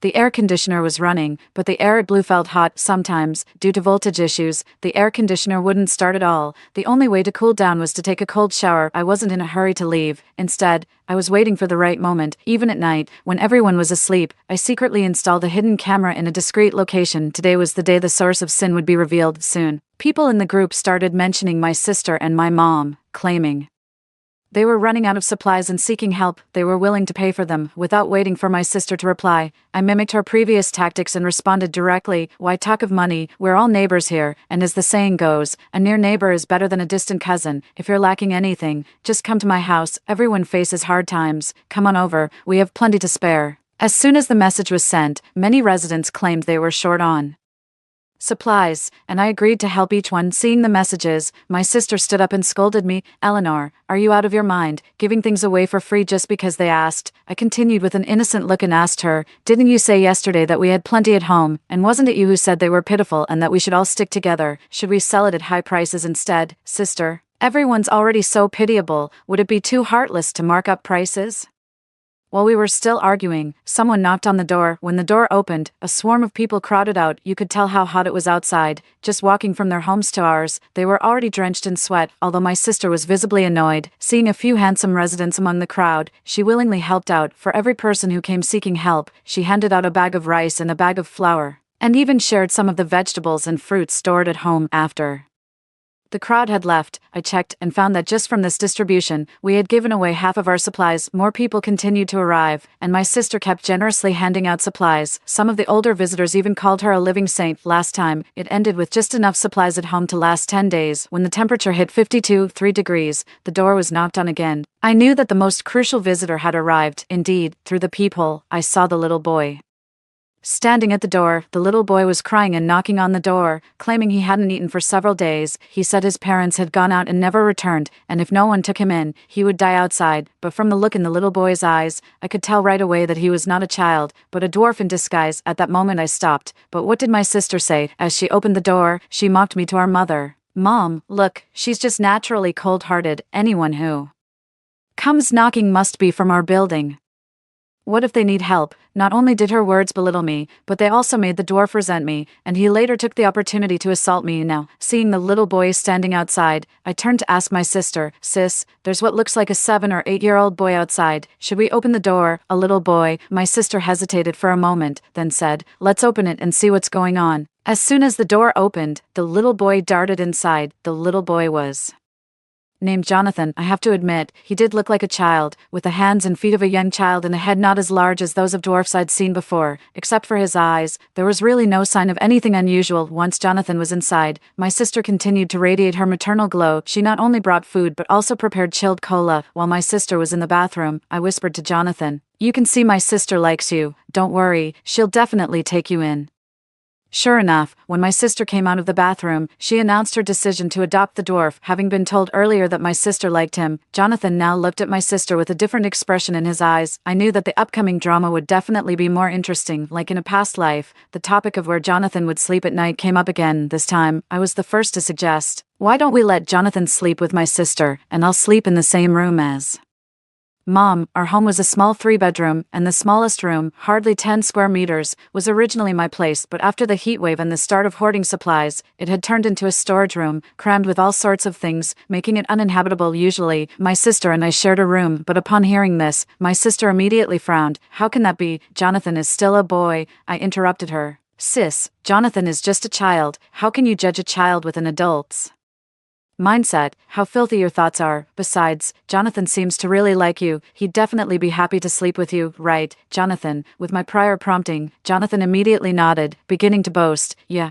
I like Aurora's sister the best. She's beautiful and kind-hearted." Faced with the praise, my sister was indeed pleased and forgot her initial reluctance, readily agreeing. That night, I deliberately stayed up late. Around 2 in the morning, unusual noises began to come from my sister's room. One could imagine how my sister, still deep in sleep, was slowly taken advantage of by the dwarf lying beside her, and it was precisely because of the noise coming from my sister's bedroom that I clearly understood something. When I had called for help before, it wasn't that they hadn't heard, they had chosen to ignore it. Unlike me, my sister seemed to take great pleasure in the proceedings. Soon, her cries of alarm from the bedroom turned into sounds of mutual pleasure. Knowing that the dwarf had succeeded, I went to sleep with peace of mind. The next morning, I was awakened by my sister's cries for help. When my mother and I came out of the room, we saw my sister, disheveled, rushing out the door, pointing at Jonathan. She sobbed to our mother, "Mom, he assaulted me. He's no child." Instantly, my mother's face turned pale. A panicking Jonathan fell to his knees with a thud, hitting himself and begging for forgiveness. "Auntie, I know I was wrong. I admit I'm a disgrace.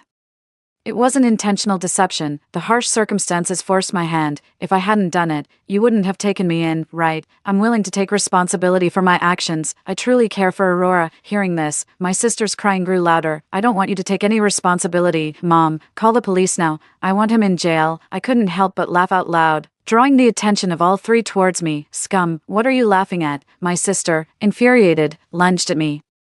But before she could hit me, I pushed her away. I'm laughing because you're being foolish, sister. It's over 50 degrees outside. Do you think calling the police will help? Besides, he already said he likes you, and it wasn't on purpose. You must like him too, otherwise why let him in? And you say he assaulted you, but why didn't I hear you cry for help last night? It seemed like you were enjoying it. My last remark made her face turn red up to her neck. She gritted her teeth and spat out.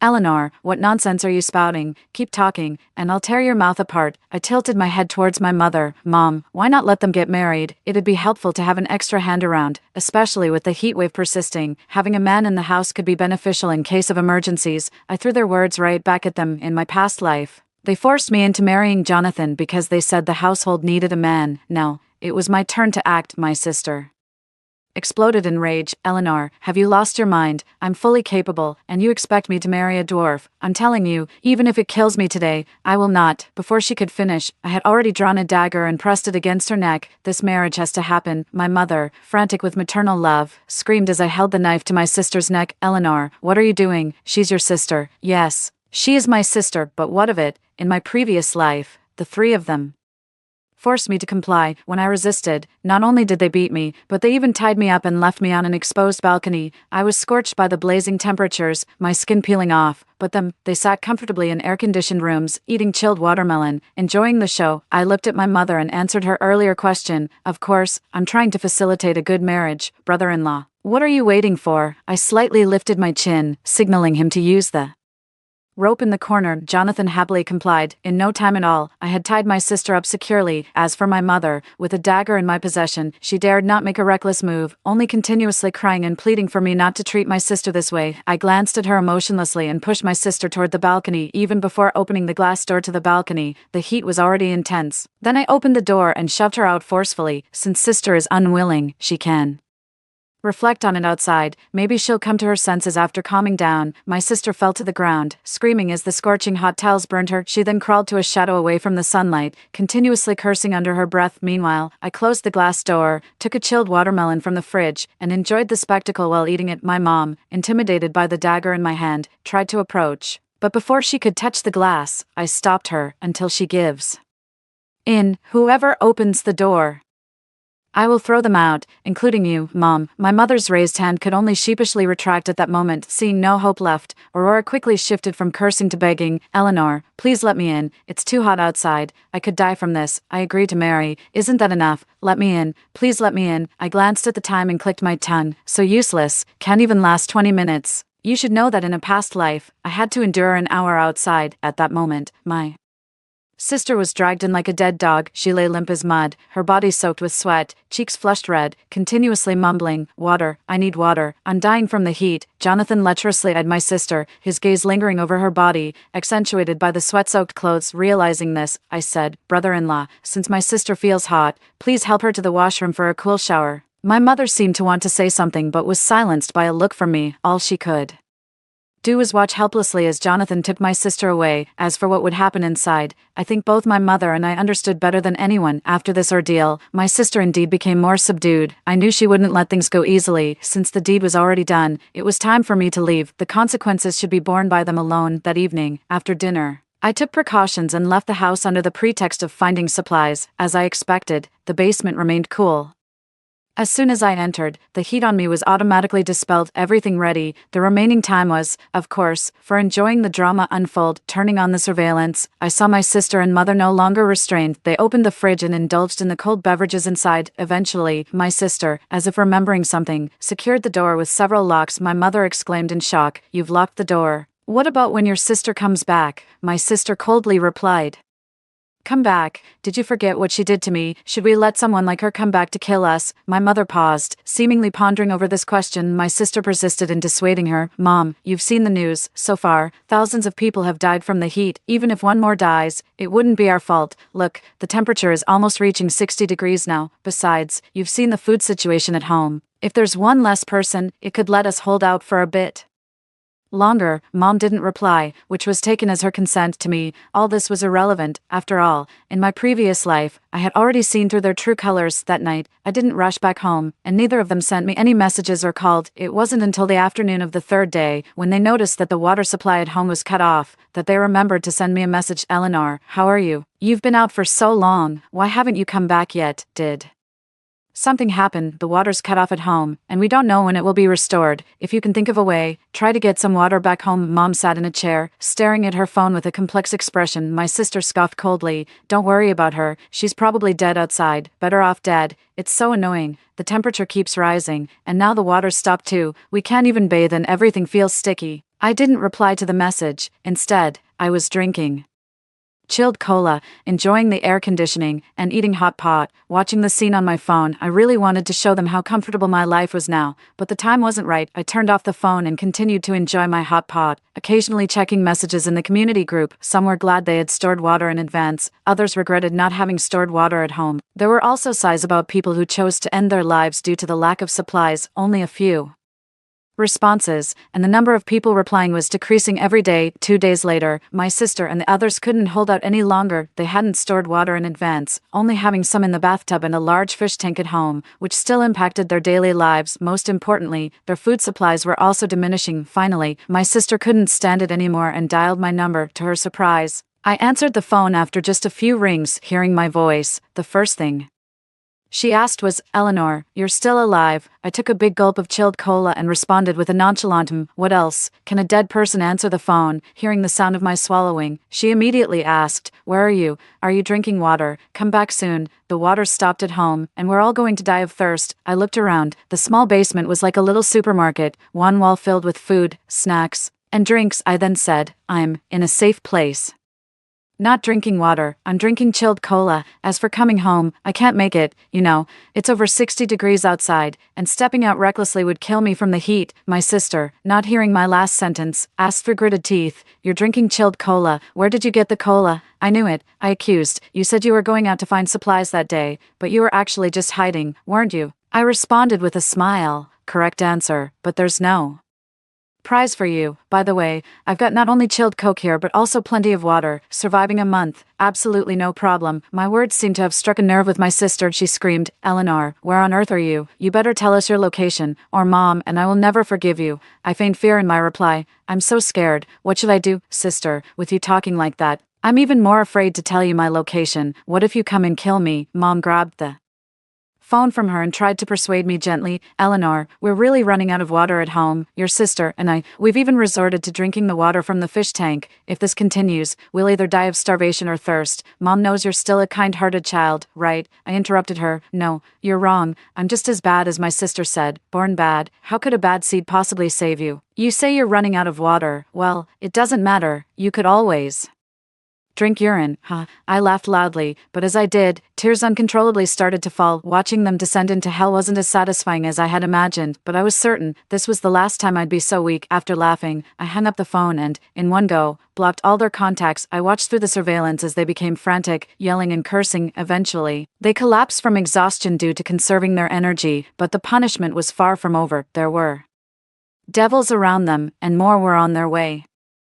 People in the group began to stir, resorting to all sorts of tricks for water and food. Some traded themselves for a piece of bread and a bottle of water. There were even suggestions in the residents' group chat that, in extreme water shortages, one could consider other sources given the high water content in the human body. As for my sister, she became another version of me from a past life. Jonathan came with a dagger, threatening her to use her phone to send a message in the residents' group, offering herself in exchange for a bottle of water and a piece of bread. Initially, my sister refused, but after being beaten by Jonathan, she had no choice but to comply. Men in the building began to frequently visit my sister's room, paying with just a bottle of water or a piece of bread. I watched the scene with cold eyes. I had been through all this in a past life, though the person was a dwarf. He was surprisingly strong and agile, and with the help of Mom and my sister, I stood no chance against him. Those men abused me at will, and all I could do was silently endure, barely scraping together enough supplies to survive. Even selling myself, I could only obtain just enough to keep alive. This life, it was finally her turn to endure it all. The scene did not last long. After just 5 more days, people stopped going out to exchange supplies with my sister. Some were unwilling to risk the extreme heat, and many more were simply running out of food and water when they couldn't hold on any longer. Jonathan turned his attention back to my sister. He held a dagger to her, instructing her to go out and find supplies, or to find me directly for help. Left with no other choice, my sister reluctantly agreed. Who would have thought that within less than 5 minutes of stepping out the door, there was already frantic banging and heart-wrenching cries to open it. When Jonathan opened the door, his sister had already been sunburned to the point where her skin was peeling, and her face was as red as a boiled shrimp. Seeing that she had returned empty-handed, Jonathan pulled out his belt and mercilessly beat her. When their mother tried to intervene, Jonathan stabbed her in the neck's main artery with the dagger in his hand. Almost the moment the dagger was pulled out, blood sprayed everywhere. Yet, Jonathan didn't panic. Instead, his eyes revealed a sense of delight. He quickly began to catch the blood flowing from his mother, his face alight with excitement. I think my sister must have gone mad too. After being scolded by Jonathan, she quickly grabbed a stainless steel bowl to collect our mother's blood. The two of them, looking at a large bowl full of blood, laughed more joyously than ever before. The scene that followed was too gruesome, and I didn't have the courage to watch. When I turned the surveillance back on, my mother's body was nowhere to be found, and the room had been cleaned. They lasted another 5 days, and when I turned on the surveillance on the 6th day, my sister too lay dead on the ground. Like our mother, she died with her eyes wide open, as if in disbelief of what she saw. As for Jonathan, still holding the bowl, his eyes were red and filled with greed. Ironically, just after he had done everything, the sound of rushing water came from the bathroom faucet. The water had come back, and just like that, my sister had lost her life in vain. Watching her pale, unblinking face on the surveillance, as aggressive in her previous life and now too completely different people. Back then, she locked me on the balcony and whipped me fiercely, barely alive. I asked the question that had always puzzled me. She told me with a laugh, "Who made you smarter? Who made you better than me in everything since childhood? Only by your death can I truly surpass you. No, dying like this, you got what you deserved. No, she is also dead, unfortunately, compared to my previous death. Her way of dying was much more merciful." The extreme heat eventually lasted a full 2 months. During these 2 months, the news reported daily on the death toll and temperature. By the end, the death toll had shockingly reached tens of thousands, but I knew that might still be an underestimate. After all, many bodies lay undiscovered in unknown corners. 2 months later, the temperature gradually started to drop, returning to the normal summer temperature of 40 degrees after half a month. People gradually began to venture outside, and after nearly 3 months of staying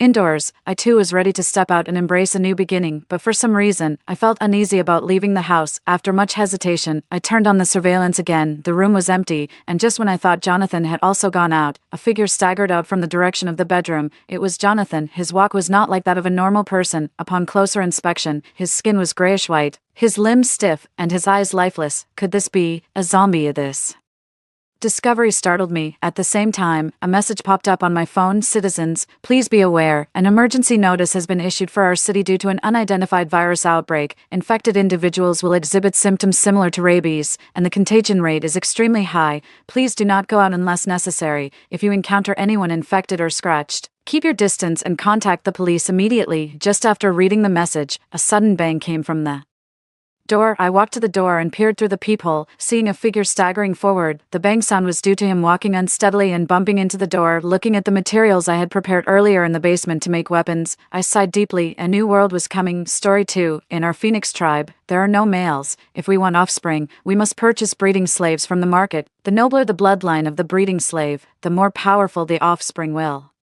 be. That's when I spotted a man whose true form was a Chilan at first glance. Just as I was about to pay, a barrage of comments suddenly rained down from above. Doves shamelessly trying to steal the male lead from the heroine. How pathetic can you get, sweet Dove? Don't fall for Kylan. He'll betray you for Sable and eventually kill you. Let that trashy Kylan end up with the equally trashy female lead. They deserve each other, Dove. Just look at Draco. He's practically in tears over you. The man's utterly devoted. I withdrew the silver I'd offered, abandoning the Kylan before me, then turned to buy some creature clutching my skirt, unidentifiable as any known species. Suddenly, the screen flooded with question marks. How did Dove know Draco was the Dragon Prince? After handing over the silver, Aunt May drooled over Kylan. "If you don't want him, miss, I'll gladly take him." Her flabby flesh quivered as she reached to grab Kylan's face. I yanked the iron chain around Draco's neck. With that pale face and scrawny frame, does he even have the strength to bear children?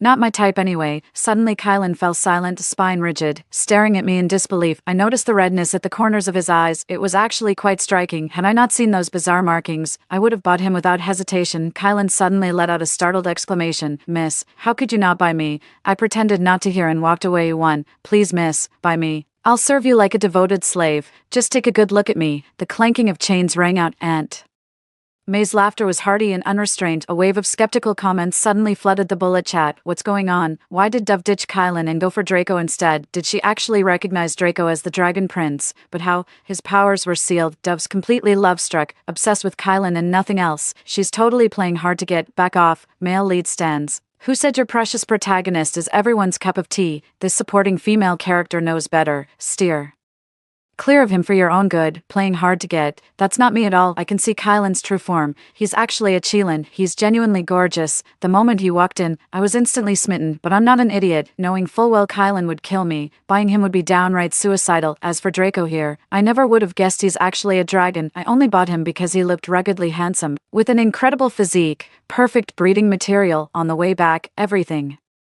finally clicked. Turns out I'm just the villainess in some novel. Kylan and Sable are the main couple, with Draco being the major antagonist later in the story. I was supposed to purchase Kylan, fall hopelessly in love with him, and live blissfully together for a time, but he soon had a change of heart and fell for Sable instead. True to my belief in love above all else, I became the obstacle in their romantic journey later. Consumed by jealousy, I relentlessly targeted Sable, stopping at nothing to make her life miserable. Kylan resented me for standing in their way, and after breaking free from restraints, they killed me. After my death, Draco sought vengeance for me but ended up being killed by them too. I'm not sure if any of this information is true, but since those words are visible, one must stay far away from Kylan. Our Phoenix tribe has no men to reproduce. We must capture males from other clans. Women of breeding age pay to purchase breeding slaves for childbearing. The nobler the breeding stock's lineage, the more powerful their offspring. But I couldn't care less about bloodlines, only whether they're pretty and fertile. Just need one brat to shut my mother up. I tugged the leash and patted Draco's chest. Go get cleaned up. From now on, you're mine. I'll let you go after you bear my child. A well-built body really does feel different to the touch, unlike that scrawny breeding slave next door who'd topple over with one push. Not pleasant to touch at all, Draco grunted in a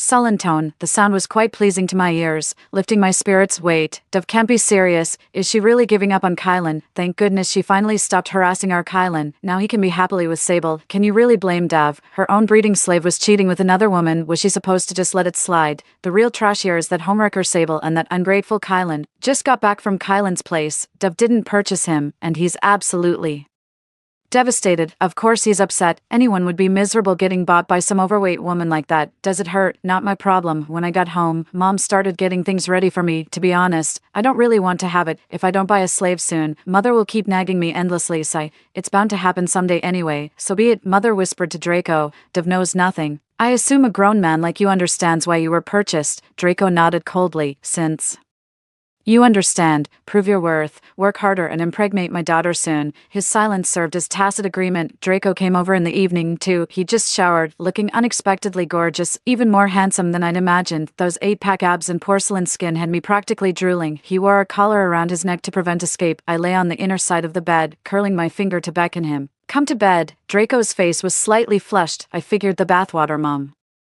prepared was too hot. He strode over to my side, body tense, words caught in his throat. Her downcast eyes betrayed an inner struggle. The barrage of comments started scrolling again. Well, the villainess ended up with the big bad. Talk about plot twists. Thank heavens Dove finally stopped tormenting our male lead Kylan. That fat woman who bought Kylan is so cruel. He looks absolutely heartbroken. Where are all those people who said the female lead would buy him? Speak up. If our Dove doesn't purchase him, he'll just keep getting humiliated by others. Can't stand that toxic main couple. The supporting female character is way better, a delicate little phoenix with our fierce dragon prince. And keep that ungrateful Kylan far away from us. Thank you very much. My face flushed red. He really does seem quite formidable. Mom said just sleeping with him would get me pregnant. Seemed simple enough to me. Sleeping's what I do best. When he didn't move, I just threw off the covers, revealing a crimson bellyband against porcelain skin. Come in, she teased. I watched scarlet bloom across his entire face, breathtakingly beautiful, as if suffering some unbearable humiliation. Their shifty eyes refused to meet mine. After a long hesitation, they bit their lip and barged in with desperate resolve, though keeping a cautious distance from me, lying perfectly still on his back, eyes closed as if waiting for something. His long lashes kept fluttering. I wondered, it's not like I was going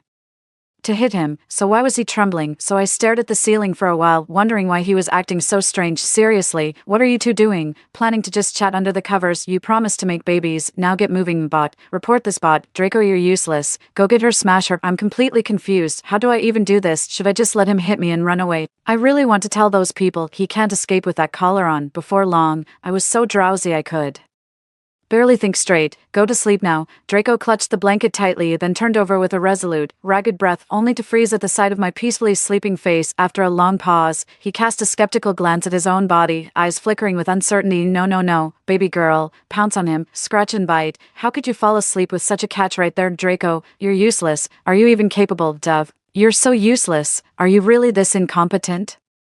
But if Dove and Draco are together, what about Kylan? I woke up early the next morning. Mom eagerly asked me how it went. I was grinning from ear to ear, slept like a baby, didn't even dream. Draco pursed his lips behind me, whispering to Mother, the young mistress must dislike me. It's all my fault. A flicker of disappointment crossed their face as they finished speaking. Mother understood and shook her head helplessly. She pinched my ear, scolding me for being useless. Just then, those barrage comments popped up again. Of course she doesn't like Draco. I told you she's just playing hard to get with Kylan. Dove is so calculating. She deliberately didn't help Kylan, leaving him to get beaten up by that fat woman last night. Dove gets criticized whether she helps the male lead or not. Seems like you guys just want to hate on her no matter what. Back off. Main couple shippers. Hands off our precious supporting character. Dove can't stand the main couple. He's a cheating scumbag. She's a hypocritical homewrecker. Is no one seeing how heartbroken Draco is? I swear he's sulking because Dove rejected him. Face it, Draco's obsessed. Only after Kylan killed Dove did he turn full villain. Guy's clearly nursing a secret crush. My hatred for Kylan keeps growing. Got me dragged for no reason at all. I really don't think Draco could turn bad. He even trembles when sleeping next to me. How could such a sweet boy go rogue? And they say Draco's crazy about me. Really? My gaze lingered on him, only to catch him stealing glances at me, just as I was about to speak. He blushed and bolted. Sigh, am I really that intimidating? After dinner, I went to play with the girl next door, just stepped out the gate when I spotted that Kylan, 3, he was leaning against the wall with dull, lifeless eyes. The moment he saw me, he charged over like he'd been injected with adrenaline. Miss, do you still remember me? I frowned and stepped back slightly. No, I don't. His eyes darkened as he reached for my hand. It's okay if you don't remember. I'm Kylan, you're Dove, and I should be your husband. I stepped back from him, finding his behavior rather bizarre. I purchased Draco, not you. No, you should have chosen me instead. I don't know why you changed your mind and got Draco, but he's a bad person. Be a good Dove and exchange me back, won't you? What's going on? Kylan, how could you do this to Sable? Is Kylan being controlled by the plot? He's supposed to hate Dove. Can the male lead just die already? How pathetic to keep harassing the supporting female character. Poor Kylan, that awful woman backed him into a corner. Now he's begging the supporting female character to save him. She wouldn't just abandon him, would she? Our poor Dove is the real victim here. Your male lead is such trash. Can someone drag him away already? I think these people are absolutely right. He really is despicable. I mimicked Mom's ferocious expression, pointing at his neck. But you've already been purchased. He pursed his lips with an ingratiating expression, then spend more silver to buy me back. I'm a Chelan. I'll strengthen your bloodline. That thing you bought yesterday can't even manifest its true form. Just release it. I'm your one true destined love. I'm getting tired of him, shaking my head to refuse him. I don't even like you. I don't want you. Think carefully. Dove, you know you love me. I thought he was acting weird and was about to shove him away, when suddenly a figure darted out from beside me. Draco stepped in front of me with a blank expression, shoving Kylan off balance. Where did this stray mutt come from? Get lost. Kylan's face instantly paled. He bristled with anger, posturing aggressively. None of your business, Draco sneered, wrapping an arm around my waist. She's my mistress, and I'll be the father of her future child. Maybe it's just my imagination, but I swear Draco sounded kinda proud when he said that. Must be imagining things. Talking about children, I instinctively touched my belly, wondering if I might be pregnant now. Why did Mother scold me for being useless back then? Was it because I wasn't pregnant? I pouted. At just 20 years old, I'm practically a fledgling among the Phoenix clan, still naive about the ways of the world. Can't fathom why Mother's in such a hurry. Kylan's pupils contracted sharply. There was actually a sorrow in his eyes that I could understand. You're serious? I immediately grabbed Draco's arm with a smile. Yeah,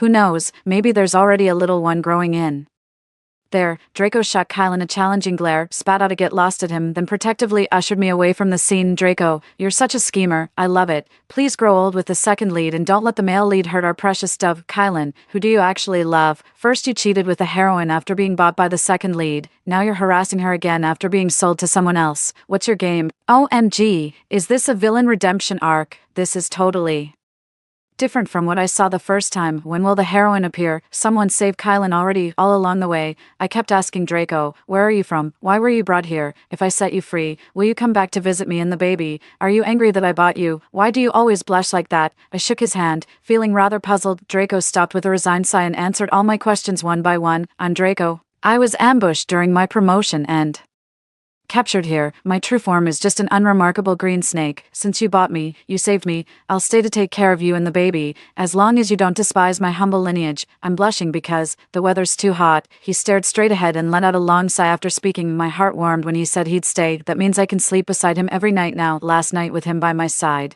I slept more soundly than ever, but the weather isn't hot at all. It's not the weather that's hot, it's your heart burning. His true form is a snake. Don't fool Dove, or she'll get mad and leave you. He's not fooling Dove, he's currently sealed. Revealing his true form would put Dove in danger. He can't say it. Oh my, the Dragon Prince actually wants to stay as a live-in son-in-law. Draco, you're down bad. If dragon blood is so inferior, then what does that make Kylan? TSK sweetie. Go ask if he likes you already, and make sure to pounce on him tonight. Reading these comments gave me a weird feeling. Is he blushing because he actually likes me? I decided to ask him directly. Draco, do you like me? His face turned even redder, hemming and hawing to change the subject. Your mother's laundry isn't hung up yet. I need to go fold the clothes. By the way, who are you going to meet? I'll give you a ride. Don't stay out too late. I'm getting hungry. He strode forward holding my hand. I beamed with delight. Hey, that's the mountain path. I need to find Sister Blossom. She lives right next to my place. He quickly turned away.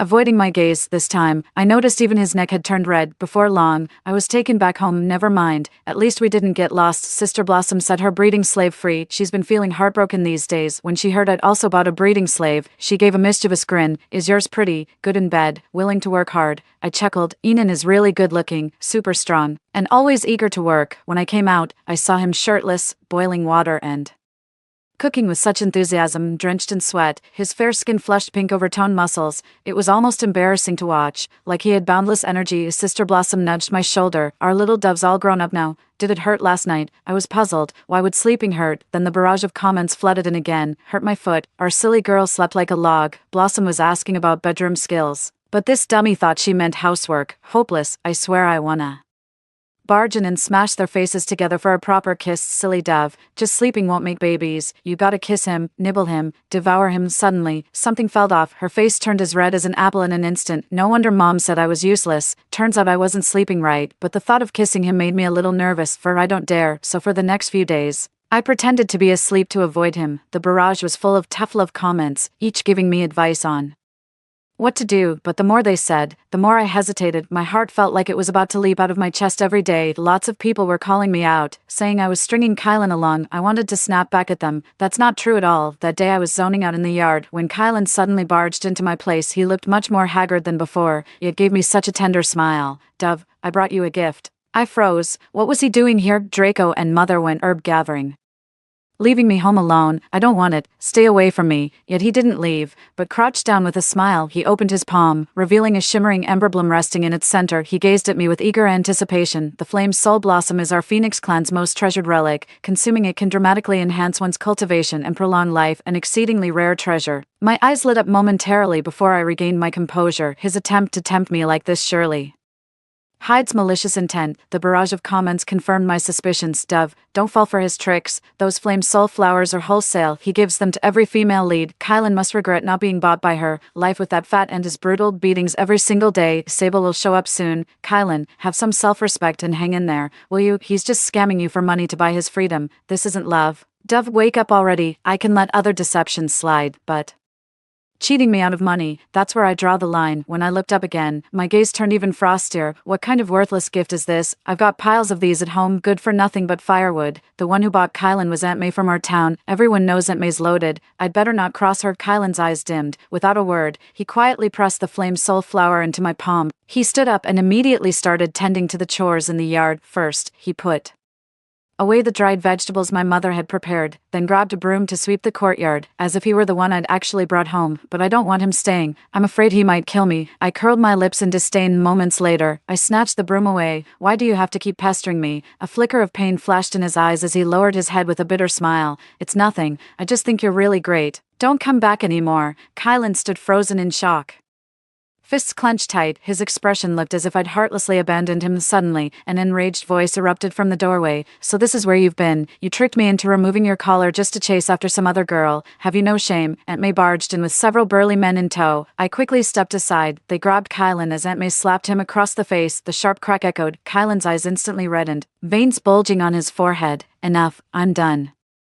With you, I'd rather die than have your child. Aunt May was furious, pummeling him with punches and kicks. The male lead is so pitiful. How did he end up like this? It's all Dove's fault. If she hadn't abandoned him, he wouldn't be suffering like this. She was supposed to serve him. How dare she walk away? I'm exhausted from arguing. Just screw off. Male lead stands. Let Dove be. He deserves every ounce of suffering coming his way. 5. Your precious male lead doesn't even like Dove. Stop the moral grandstanding. Why aren't you blaming the female lead? She's literally his canon love interest. The barrage comments are at war. I couldn't care less, cowering timidly in the corner, too scared to intervene or even move, pondering how to explain this to Aunt May. If you hit him, you can't hit me. But clearly I was overthinking it. Aunt May is really quite kind. She handed me a bag of flame soul flowers with an apologetic look. That rascal's been bothering you. These are my way of making amends. He just got the wrong idea when you glanced his way once, and now he's trying to trick you into stealing him from me. Don't fall for it. The boy's nothing but trouble. I cheerfully accepted the flame soul flowers. Don't worry, Aunt May.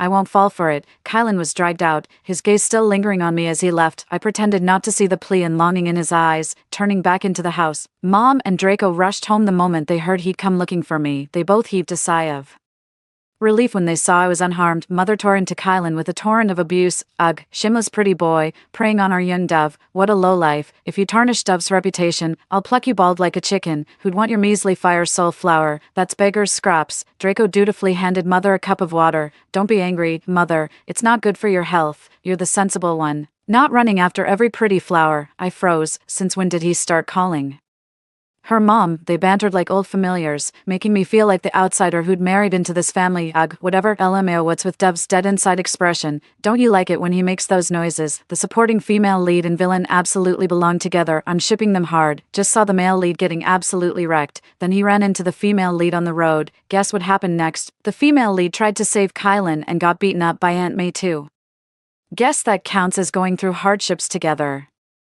Well, I wouldn't say no. Now the main couple's chemistry is completely dead. I figured with Sable around, Kylan wouldn't bother me anymore. Lost in my happy thoughts, I suddenly realized Draco had taken the seat beside me. Like a magician, he produced a handful of pale yellow blossoms, his ears tinged pink as he handed them to me. Saw these on the mountain. Thought you'd like them. The tiny flowers were tied in a neat bundle, their fragrance drifting to my nose, a faint, delightful fragrance. The stem feels warm to the touch, as if someone had been holding it tenderly for a long time. The warmth traveled from my fingertips straight to my heart, comforting and soothing. I broke into a silly grin. How could ordinary flowers bring more joy than receiving flame heart blossoms? After several quiet days, Kylan stopped coming indeed, only for Sable to reappear. In the courtyard, Sable stood before me, sword in hand, her eyes burning with hatred. Your Dove, because of you, Kylan refused to leave with me. He actually said his heart belongs to you. I'll kill you. The orange slipped from my grasp and hit the ground with a dull thud. Is this woman insane? What did I ever do to her? The barrage comments are popping up again. Is Sable out of her mind? What did our Dove ever do to deserve this? Great, just great. Buy the male lead and get killed by him. Don't buy him and get killed by the female lead. Is Dove doomed no matter what? As the sword came thrusting toward me, Draco stepped right in front of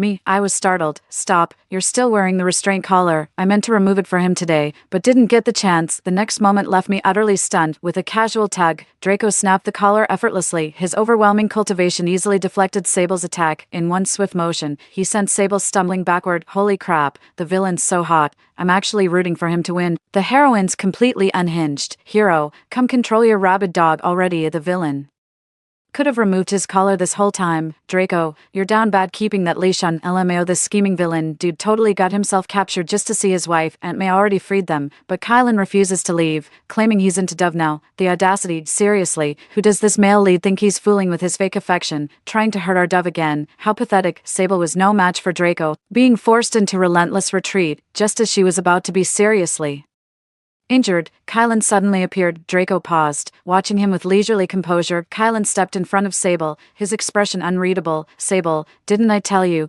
Dove has nothing to do with this. It's all my fault. Blame me if you must, but leave Dove out of this. With utter despair in his eyes, Sable let his sword clatter to the ground. Kylan, I hate you. If you don't kill her, we're through. Sable, I can't. Before he could finish, Sable turned and walked away. Kylan shot me in apologetic look before following her. I finally let out a sigh of relief, feeling utterly exasperated. What did I do to deserve this kind of day? Miss, are you all right? Looking up, I saw Draco's breathtakingly handsome face filled with concern. The gloom in my heart vanished in an instant. Of course I'm fine. Thank you for protecting me. Protecting you is my duty. Bathed in sunlight, he seemed to radiate a gentle glow, dazzlingly bright. That day, Mother kept urging me to deal with Draco. I knew she didn't mean literally eating him. I knew she was telling me to kiss Draco. Just thinking about being intimate with him made my heart pound wildly. Draco freshened up and quietly slipped under the covers, remembering Mother and Sister Blossom's advice, along with the audience's exasperated comments. I steeled myself to kiss him, a passionate kiss. I flipped over and pinned him down, practically drooling over him. Draco's face flushed red again, adorably awkward. Miss, I shook my head. Call me Dove.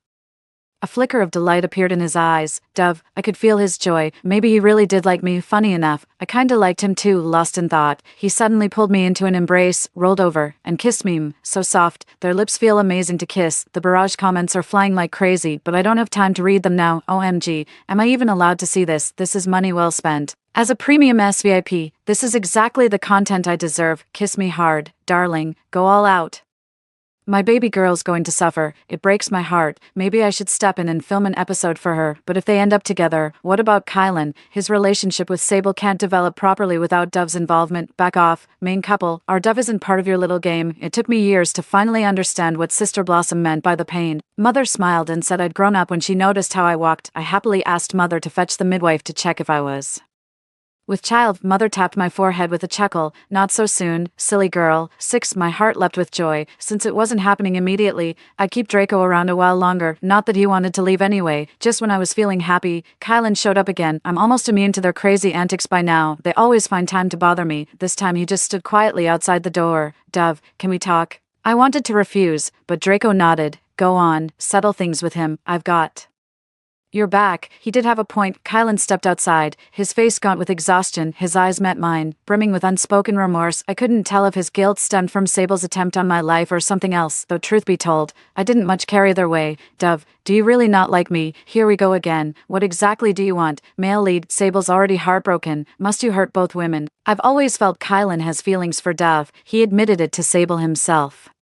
It didn't seem like just spite, so loving her means killing her. The male lead is such a hypocrite. Is it really that hard to understand why Dove wouldn't like you? Why do I get the feeling the male lead had a rebirth and realized his mistakes? Watching these bullet comments, I think I'm starting to understand something. I nodded at him. Yes, I don't like you. I don't know why you'd think otherwise, but let me make this clear. If you've promised Sable a future, stop wavering. He pressed his lips together. Sorry about the trouble Sable caused you the other day. She just loves me too much. Then keep her in check. I'd rather not end up dead by her hands someday. How unfair would that be? Honestly, I don't feel much about those bullet comments saying Kylan once killed me. After all, I have no memory of that. Maybe those things they mentioned did happen, but that wasn't really me. The truth is I bought Draco myself. It had nothing to do with Kylan. Kylan gave a bitter smile. I've got a story to tell you. Would you like to hear it? Just then, Draco tipped my hand. I'll listen with her. Kylan's expression faltered for a moment before relaxing into a smile. Just as he finished his story, Sable appeared behind us. So you never truly loved me. Kylan's body tensed slightly. With apologetic eyes, she said earnestly to Sable, I'm sorry. I don't know why I fell hopelessly in love with you in that dream, and I'm still uncertain about my feelings for you now. I'm so confused. There's always this voice telling me to love you, but it feels wrong, like a betrayal to Dove, yet like a man possessed. I obeyed that voice without question, betraying Dove and hunting her down without mercy. After Dove died, I held her lifeless body for hours, haunted by how I could have become so monstrous. When no answers came, I drifted through life with you in a numb haze. That joyless half-existence ended the morning I woke to discover it was all a nightmare. And that redemption was still possible, only to find Dove had already let me go. She couldn't even be bothered to glance my way. That's when I realized my true love was Dove. Those feelings came from my own heart, not some inexplicable voice manipulating me. Sable, have you ever considered that you might not actually love me? Do you feel like there's a voice distorting your thoughts? Sable froze, lost in contemplation. Is the male lead awakening? I always knew the main leads had solid morals. How could they do something so despicable without remorse? They've finally broken free from the shackles of the narrative and begun their awakening. Kylan got a second chance, so his regret and persistence make sense, but I still can't figure out why Dove would give up on him. Sable's expression is so odd. Has she figured it out too? I smirked to myself. It's all thanks to them. Those bullet comments gave me the chance to truly be myself. They gave me a whole new life, too, and they brought me a soulmate. I looked up at Draco to find him gazing at me with unmistakable pride. I never saw Sable and Kylan again after that day. According to the comments, they went their separate ways. Sable chose to let Kylan go without forcing anything. Kylan became good friends with her, but eventually went their separate ways. Perhaps they came to realize it was time to pursue their own paths in life. Maybe they'll each find their true love and live happily ever after. As they vanished, the barrage of comments mysteriously disappeared too. I whispered a quiet thank you to those people. Though I'm not sure if they could hear it right now, my heart swells with joy for the little life growing inside me. The midwife beamed with congratulations. This fetus carries formidable bloodline. What kind of man was his father? To think someone so powerful ended up as a breeding slave. It suddenly struck me. Draco is the dragon prince. Mother handed over the silver, grinning from ear to ear. Who would have thought? Our dove has stumbled upon a real treasure. Draco, come quick. You've got to see your baby. I'd never seen Draco smile like that before. He was so happy, spinning me around in his arms, yet I nestled uncomfortably in his embrace. Now that we have a baby, you should leave. 7. Draco's spine stiffened. Do you want me to go? He's the crown prince of the dragon clan. How could I possibly confine him to this tiny corner of the world? He's still got his own mission to fulfill. I bowed my head low. Go ahead. I keep my promises. That was our deal from the start. He seemed angry. Dove, what do you take me for? Just some breeding tool you can summon and dismiss at will. I couldn't look up. I was afraid I'd regret letting go. After what felt like an eternity, his grip on my hand gradually loosened. Understood. I'll leave tomorrow. My heart shattered into pieces, aching beyond words. I dread his departure, fearing to miss his entire lifetime. I feared he might linger, wasting this magnificent land. That night, sleep eluded me. The next day, Mother wanted Draco to run an errand. But though she called repeatedly, Draco was nowhere to be found. A sudden sense of foreboding rose in my heart. Did he just leave without saying goodbye? At that moment, my heart felt like it was being deep-fried in agony. I wonder if he'll ever come back. I'm starting to regret this. Draco didn't show up for 3 straight days. Mother comforted me. Don't be sad. We agreed to let him go after having a child. It hasn't been easy for him to stay this long. But Mother, my heart aches so. Sweet child. We all go through this. There'll be others after him. The next one will treat you better, but I don't want anyone else. My mind is filled with nothing but visions of Draco. Just as melancholy gripped me, a voice came from beyond the door. Prince Draco of the Dragon Clan arrives with betrothal gifts, a pair of Chelan horns, 100 bolts of celestial silk, the Imperial Dragon Whip, 1,000 immortal fruits, 10,000 flamebloom flowers. The dowry list went on forever. It made my head spin. Just hearing it, my heart raced with the giddy joy of something precious returned. So he hadn't abandoned me. He'd been preparing his marriage proposal all along. The mother was buried in the pile of betrothal gifts, nodding incessantly. Mary, she must marry. Take her away right now. We're rich. My daughter has made us proud. Her gaze fell upon Draco. Bathed in golden light, he patted my head. Silly girl. A wife must follow her husband. Guess you're stuck coming to the Dragon Clan with me now. I froze for a moment. Right, why was I agonizing over whether to part when I could just go with him? What a dumbass he. The sky was ablaze with rosy clouds on the day the child was born. Everyone said it was a heavenly blessing, and Draco couldn't put the baby down for a second. Watching him adjust the child's clothes, a sudden memory flashed through my mind. Draco, why did you tug at my sleeve when we were buying those breeding slaves? He arched an eyebrow and tilted his head with that trademark haughtiness. Because I like you, so you let yourself get captured by the Fire Phoenix clan on purpose. His smug expression answered the question before he could speak. He must have had feelings for me for a long time. Story 2. Before the high-temperature apocalypse, my mother-in-law, along with my ex-husband, took over my house. In the 60-degree high temperature, my daughter and I were burned to death alive, reborn into this life. I mortgaged the house to loan sharks in advance. When my ex-husband came to cause trouble again, what awaited him was a group of desperados. I was gasping for breath heavily, like a fish drowning. There was a burning pain in my chest. I picked up the water on the table and gulped down 2 glasses before I finally recovered. The living room window was open, and the cool air after the rain poured into my lungs, which was impossible to exist during the high-temperature apocalypse. I realized that I had been reborn. I glanced at the calendar. It was May 30th, 3 days before the apocalypse.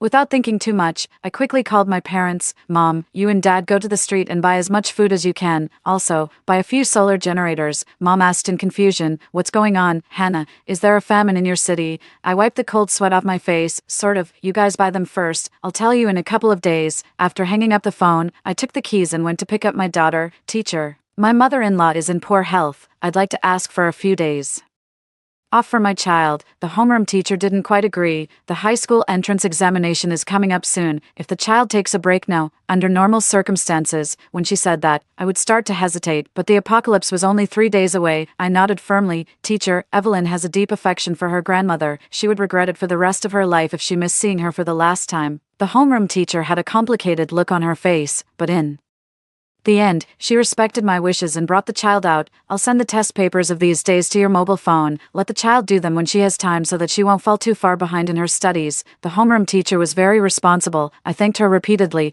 Okay, teacher, thank you. Evelyn held my hand and was quite happy. Mom, are you taking me out to play or something? Anyway, it's definitely not that grandma is critically ill. She almost beat me to death when I was little. I don't have any feelings for her at all. I couldn't help laughing. After all, the child was grown up and couldn't be fooled. Let's talk when we get home. Mom needs your help with something. When we got home, while I was contacting the loan people to come and see the house, I asked my daughter to go into the room. Evelyn, today I'll leave all the mobile phones and tablets to you. You buy enough daily necessities for us to use for 3 or 4 years. Don't worry about the brands.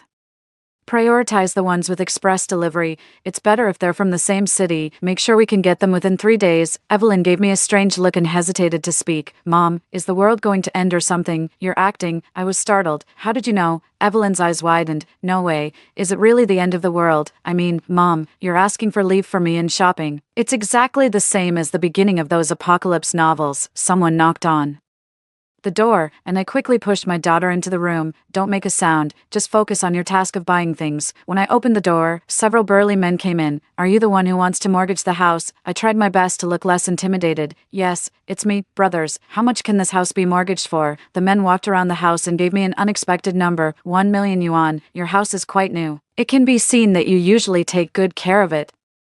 However, you know the interest, it doubles every month. Think it over. Although I was a bit reluctant in my heart, when I thought of Andrew, that scumbag, I almost gritted my teeth to pieces. Rather than leaving it for them to enjoy, I'd rather mortgage it. In this life, Andrew and his mother would never take advantage of me again. After signing and stamping, the money was quickly transferred to my account. We'll come to take over the house the day after tomorrow. Hurry up and pack up these 2 days. I nodded repeatedly and saw them off. Hearing the sound of the door closing, my daughter poked her head out of the room. Since we've mortgaged the house, are we going back to our hometown? My daughter had a good idea. I did plan to go back. Our hometown is in the mountains. To deal with the high temperature apocalypse, there is not only plenty of mountain spring water but also a natural barrier of trees for cooling. Compared to the city, it's much better. However, Mom, it takes 6 hours to drive from our grandparents' house to here. When will the apocalypse start? Can we make it back in time? Even though she was still young, her eyes were already full of worry. I looked at my daughter's thin body and remembered that in the previous life, even though she was terribly thirsty herself, she still left the water for me to drink. My eyes became moist, and I comforted her. Don't be afraid, Evelyn. The apocalypse doesn't come all at once. The temperature won't rise suddenly. We'll be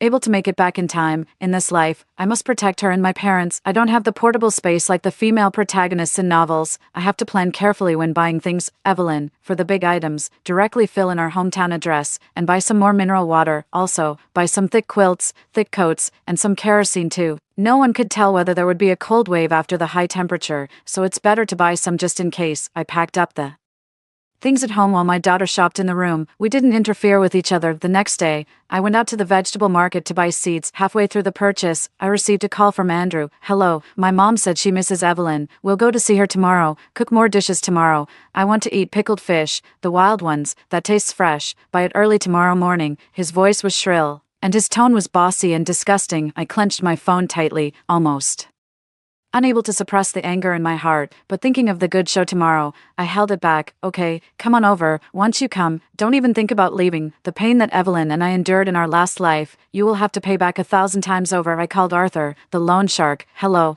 I won't be at home tomorrow. My husband will handle the house handover with you. I loaded all the things into the car and took my daughter to stay in a hotel next to the community. The hotel window faced the inside of the community, and I could even directly see the situation in the corridor. I had a good sleep that night. Most of the things my daughter bought had arrived, with only 1 or 2 items left. We could just pick them up at the courier station when we left. At 10 o'clock in the morning, there was a commotion outside the window. I looked out through the thin curtain. Several people were confronting each other downstairs. Andrew was so angry that his face was red and his neck Was thick. How did it become your house? This house belongs to my ex-wife. Arthur squinted at him and said in a dangerous tone, are you two putting on an act for me? I'm telling you, for this house today, you have to hand it over whether you like it or not. My former mother-in-law, Arya, was so anxious that she blocked the entrance of the unit building and said, you're not allowed to go up. This is my daughter-in-law's house. It's going to be left to my nephew in the future. What does it have to do with you? Arthur laughed.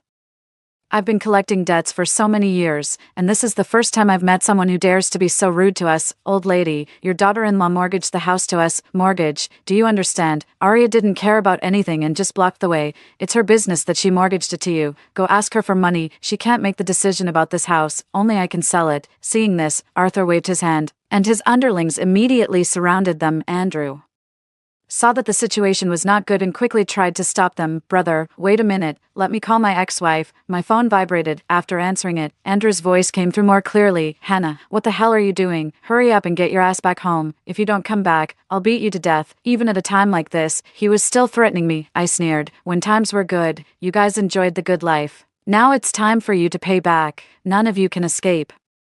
After saying that, I hung up the phone neatly. Downstairs, Arya's screams and Andrew's pleas for mercy rang out. Brother, take it easy. I really didn't know about this. How many loan sharks are easy to deal with? What's more, they couldn't find me now, and they were afraid that the money would go down the drain, so of course they would detain Andrew and Arya. Sure enough, the next second, Arthur's voice came. Since you can't show the house deed and can't pay the money, use yourselves to pay off the debt. This was exactly what Andrew wanted. When he found a chance to call the police, these loan sharks would have to leave obediently. By then, with a little bit of connections and some underhanded tricks, the house would be his. Unfortunately, he didn't know that the high-temperature apocalypse would come tonight, and he wouldn't have the chance to call the police following such a group of desperados. One could imagine what would happen to him and Arya. Arya happily followed her son into the building, still cursing. When that little bitch comes back, I'll skin her alive. Arya wouldn't be able to wait for me to come back. All the things my daughter bought had arrived. I picked them up and loaded them into the car, and then took my daughter on the way back home. I connected the car Bluetooth and called my mother. Mom, tell all the uncles and aunts in the village that I have a friend in the Meteorological Bureau who said there would be a natural disaster in a couple of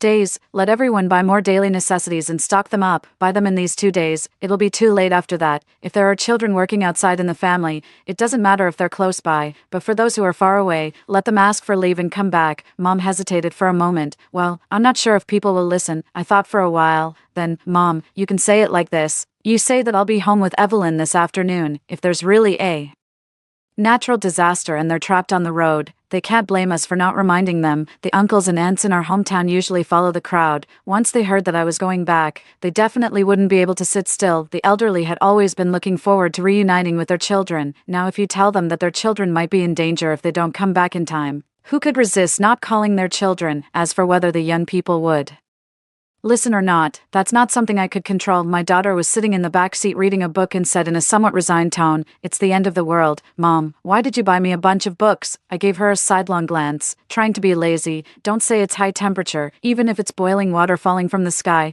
As long as our country exists, it won't abandon the people. It's just a matter of time to control the situation. Sooner or later, life will return to normal. By then, you'll still have to take the high school entrance examination and the college entrance examination. Don't fall behind. My daughter wailed. It hurts. It really hurts. I still have to study even in the apocalypse. The temperature had already started to rise. I looked at the thermometer I had prepared in advance and found that it was already 30 degrees Celsius in the car, you know. It was only 23 degrees yesterday. My daughter felt hot and flustered. Mom, turn on the air conditioner. It's so stuffy. At this rate, the temperature might rise to 40 degrees tonight. I passed by several gas stations and filled up the gas at each one and then pumped it out. By the time I got home, I had stored 3 cans of gasoline. When I entered the village entrance, it wasn't dark yet. I saw Dad waiting from a distance, and there were a circle of old men and women around him. I didn't lie to you guys, did I? Hannah really came back with Evelyn. I stopped the car in front of the crowd, lowered the window, and the warm air outside immediately rushed into the car. The reading on the thermometer rose rapidly. Hannah,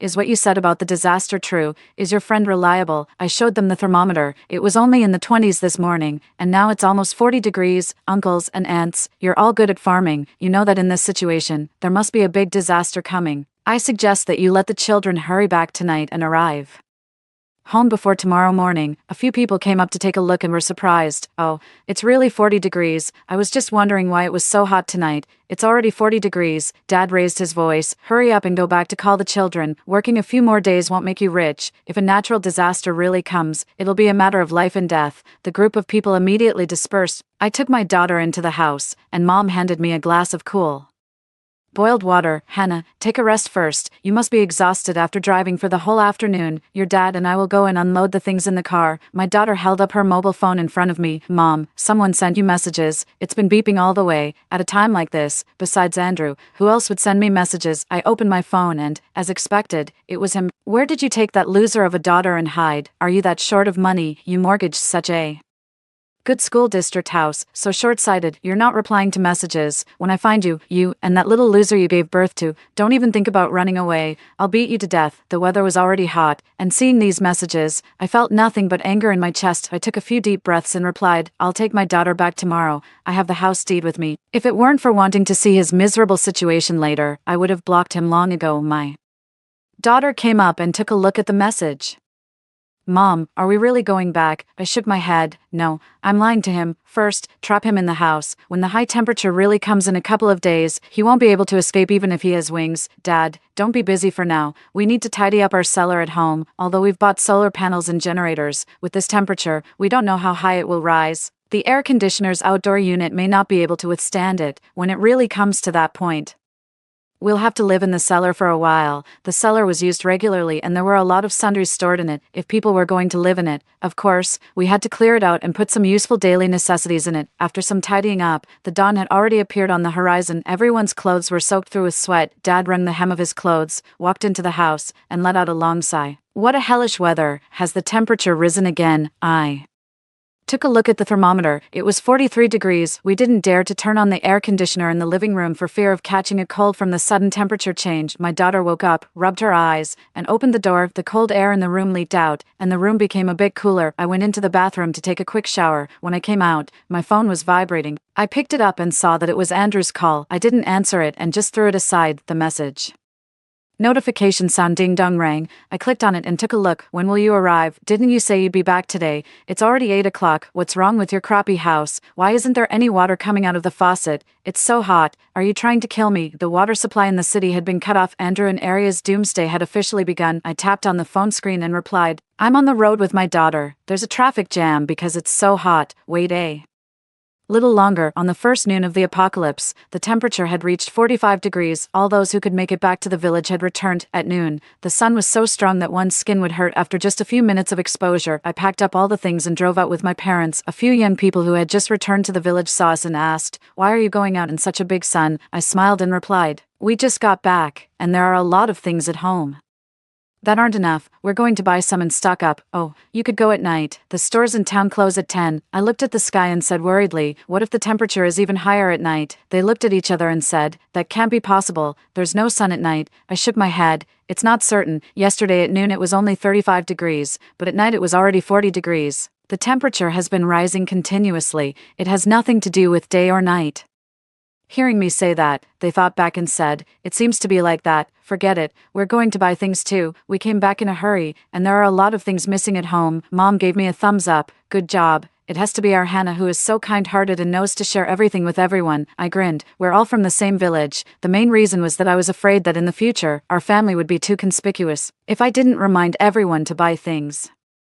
Now, after the apocalypse really came, while others were struggling to survive, they would see that our family was still living a comfortable life just like before the apocalypse. Then wouldn't they all set their sights on us? Doing my best to protect the villagers was actually just another way to protect ourselves. There was almost no one in town. I parked the car in a roadside parking space and went into the supermarket with my parents. The sleepy clerk only glanced up at us and then continued to lie down. It was so hot that people didn't have any energy. Each of us took a small shopping cart. I scanned for snacks, while Mom and Dad bought daily necessities and seasonings. Before leaving, we also took 3 large packs of tissues. The cashier was stunned and woke up the dozing coworker next to him, helped deliver these to the car. Fortunately, we had a small minivan at home, otherwise we wouldn't have been able to fit everything. After coming out of the supermarket, we split up and went to the pharmacy to buy medicine. In a small county town, the management wasn't strict, so we bought some common medicines. Mom, Dad, if there's anything you like to eat, buy it now. After we go back today, we won't be able to go out for a long time. Mom looked at me and said, then, let's buy some ice cream and go back. We immediately agreed and turned around to buy ice cream. We also bought some marinated food on the way back. We met several cars coming out of the village, seeing us.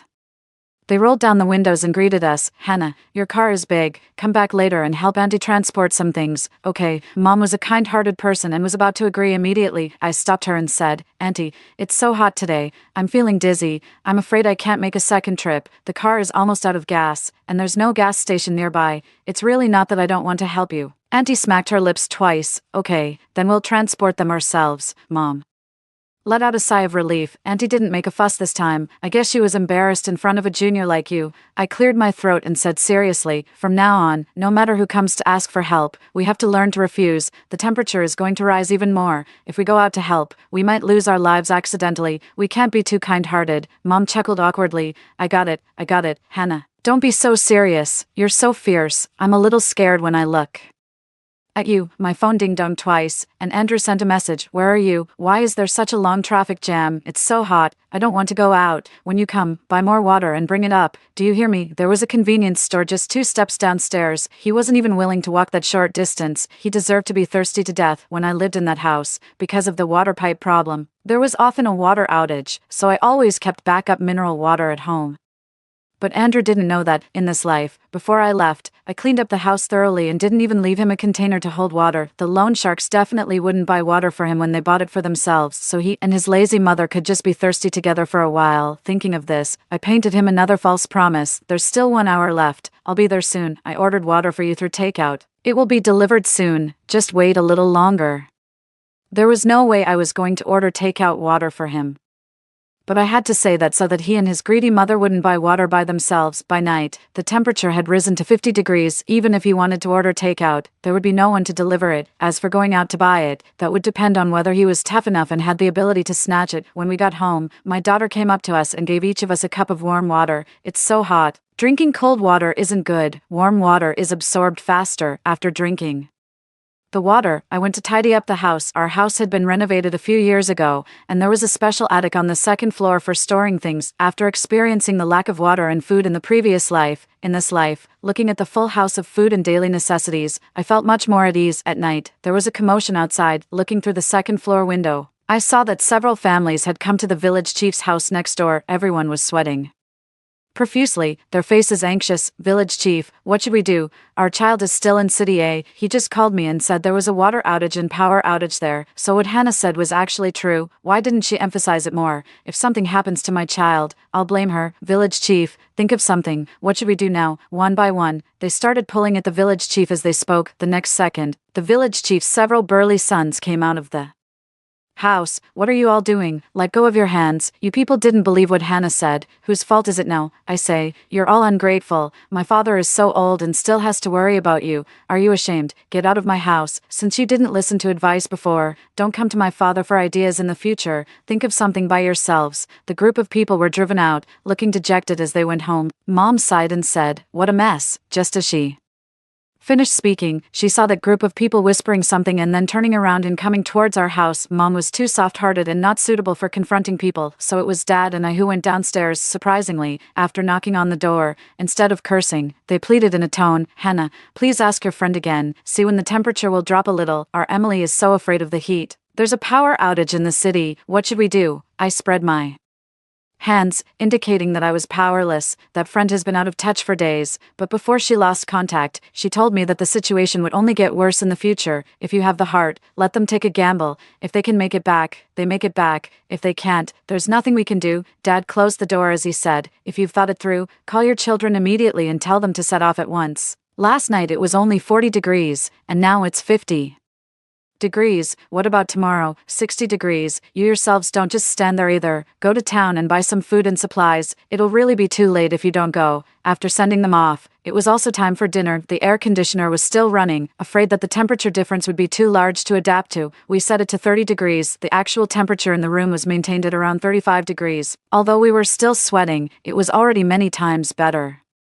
Then in the previous life, while we were eating, the phone kept ringing. I clicked to answer it. Almost instantly, Andrew's roar came through. You bitch, you lied to me. Did you not even come back? You said you ordered takeout water. Where's the water? I sent you so many messages and made so many calls this afternoon. Are you blind or deaf? You didn't see or hear any of them. I held the phone a little farther away and said calmly, sorry. My phone is old and often can't receive signals. Earlier this year, I did buy a new phone, but your mother stole it and gave it to your nephew. It's not my fault. Andrew choked for a moment, and Aria's cursing voice came out. You still hold a grudge about that phone until now. You really are an ungrateful brat. If you don't come back, I'll never recognize that cheap girl Evelyn in the future. She'll never get on our family tree. Dad was a protective person. Hearing this, he couldn't hold back anymore. He took the phone. Get on your fucking family tree. I'll take care of my granddaughter myself. You'll never have the chance to recognize her in the future. Since you're divorced, you still call to harass my daughter. If I hear it again, I'll beat your son until he's half paralyzed. On the second night of the apocalypse, another group of people returned to the village. After that, there was a long silence. The 60-degree high temperature baked the earth dry. Even though the village was on the mountain and there were trees for shade, the temperature still reached an astonishing 56 degrees. During the day, there was not even a sound of cicadas or birds. At night, when the sun set, the temperature was a little better. Families in the village who hadn't prepared enough would come out to borrow things. Food and water were secondary. The most borrowed item was medicine. The village chief's family lent out cooling water a few times. I counted the stock at home and secretly sent 10 boxes to the village chief's house. I also sent 2 boxes of cooling patches. Evelyn bought them to play with before. She didn't count carefully and bought too many. The village chief held my hand to express his gratitude. I took the opportunity to mention the matter of setting up patrols. Our village is the only one that prepared in advance. Although there aren't many strong laborers in the nearby villages, we can't be sure that outsiders won't sneak in. I suggest that we gather everyone in these 2 days and dig a cellar at the village entrance at night. Each family takes turns to send people to watch it. By the time the matter of the cellar was settled, it was already the 10th day of the apocalypse. The phone signal was intermittent, and the power supply was about to be cut off. Dad installed the solar panels, and the temperature at home was always maintained at 35 degrees since there was no fresh food. Mom opened a few cans of meat and fruit and soaked some dried vegetables. Each of us had a box of self-heating rice and ate it with satisfaction. At this time in the previous life, my daughter and I were locked on the balcony, already so thirsty that our consciousness was blurred. Remembering the miserable state of the previous life, I felt even more sorry for my daughter. My heart was sour, and tears flowed out involuntarily. My daughter noticed and quickly took a tissue to wipe my tears. Mom, why are you crying? I haven't been naughty these days. I even learned a few more chapters of the text. I hugged her in my arms. It's nothing. Mom just remembered some things from the past and felt a little sad.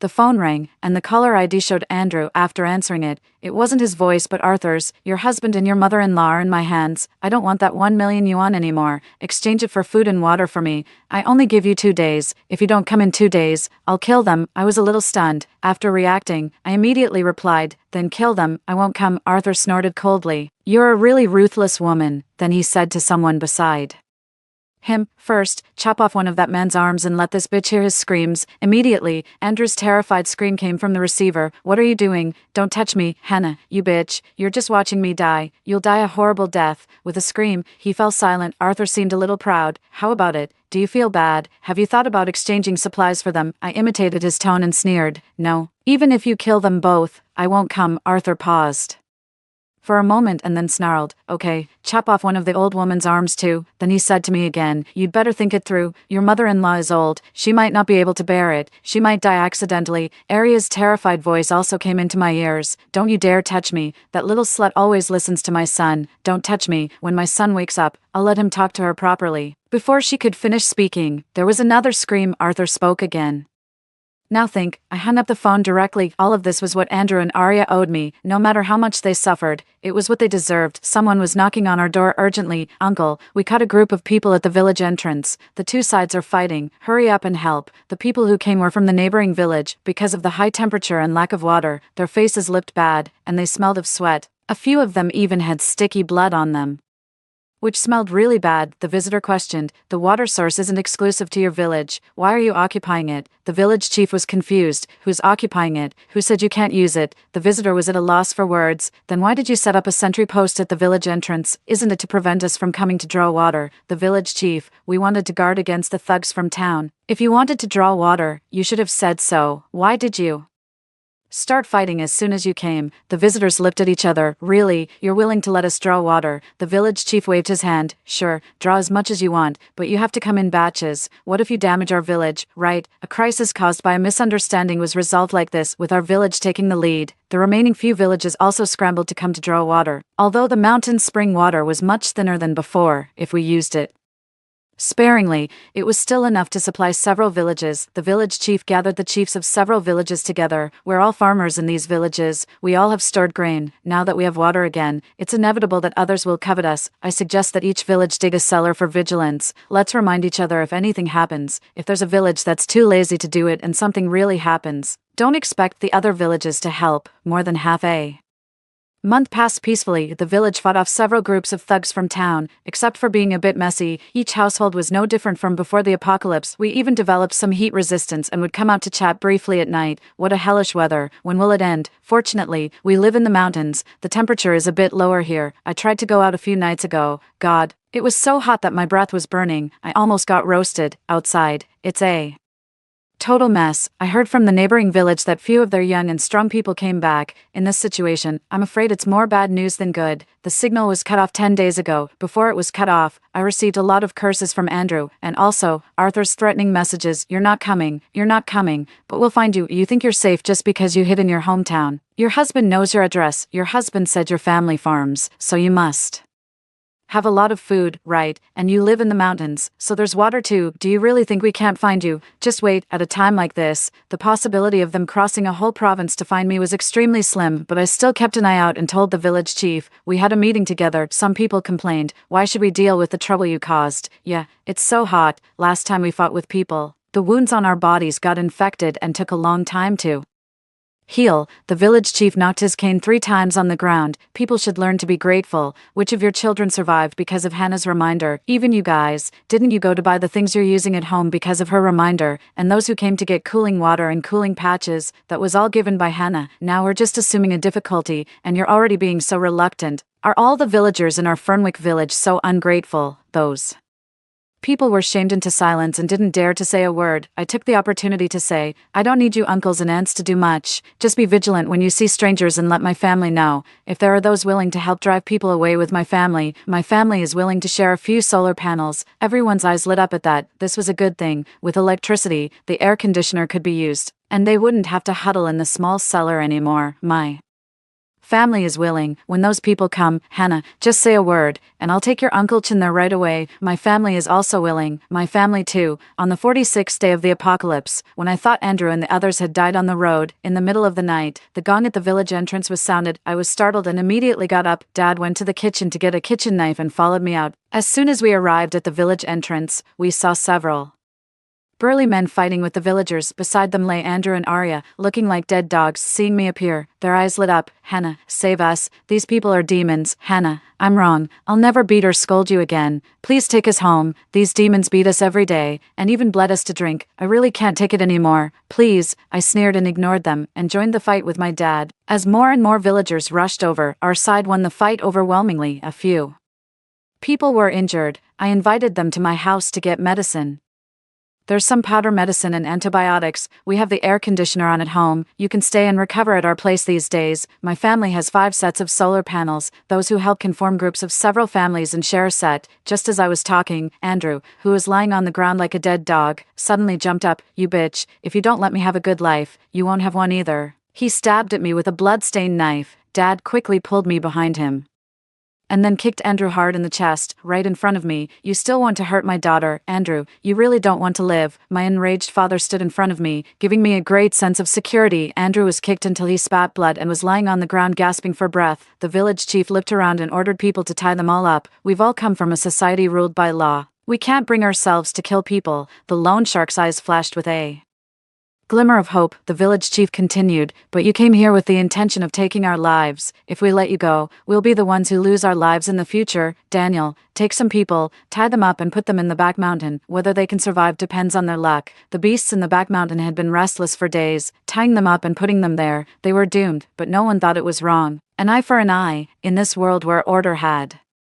collapsed. Existence was reasonable. Before sending them away, I cut a gash on Andrew and Aria's bodies each. The smell of blood spread out, and these two definitely wouldn't survive the night. A few days later, Dad told me that there were a few bones in the back mountain. It was all over, and I felt an unusual calm in my heart. The hatred from the previous life had been avenged with my own hands. The high temperature lasted for 6 months, and the land was barren. The trees in the mountains died one after another. Fewer and fewer people in the village went out, and it was deathly silent. On the first night of the 7th month, suddenly a strong wind blew, and then a heavy rain poured down. The temperature dropped rapidly. On the 3rd day, it had already dropped back to 40 degrees. Evelyn happily went up for a few rounds. "Mom, is the apocalypse going to end?" I shook my head. "Maybe it's just a new beginning." Sure enough, the temperature didn't stop dropping. On the 5th day, it had dropped to 0 degrees, but it was easier to endure the cold than the heat. The villagers put on thick clothes and could go out. Dad and the uncles in the village went to town and found that the country had already set up protected areas. There were abundant supplies and equipment in the protected areas. With a resident ID card, people could apply to move in. I knew our country wouldn't abandon the people.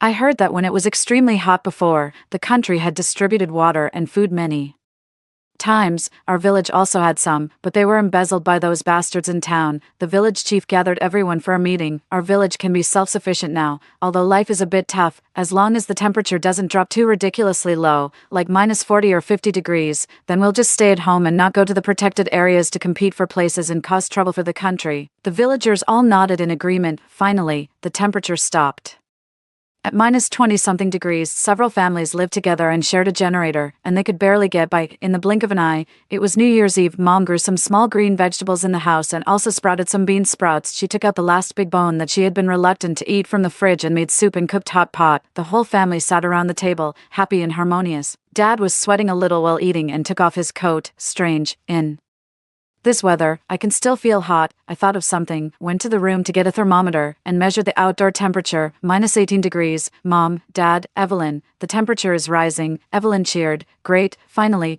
I don't have to dress like a ball anymore. Mom sighed. Is the apocalypse finally going to end this time? Dad said. It's hard to say, but as long as our family is together, any difficulty is nothing. We'll get through every difficulty one by one. There will always be small joys in life and peace in the years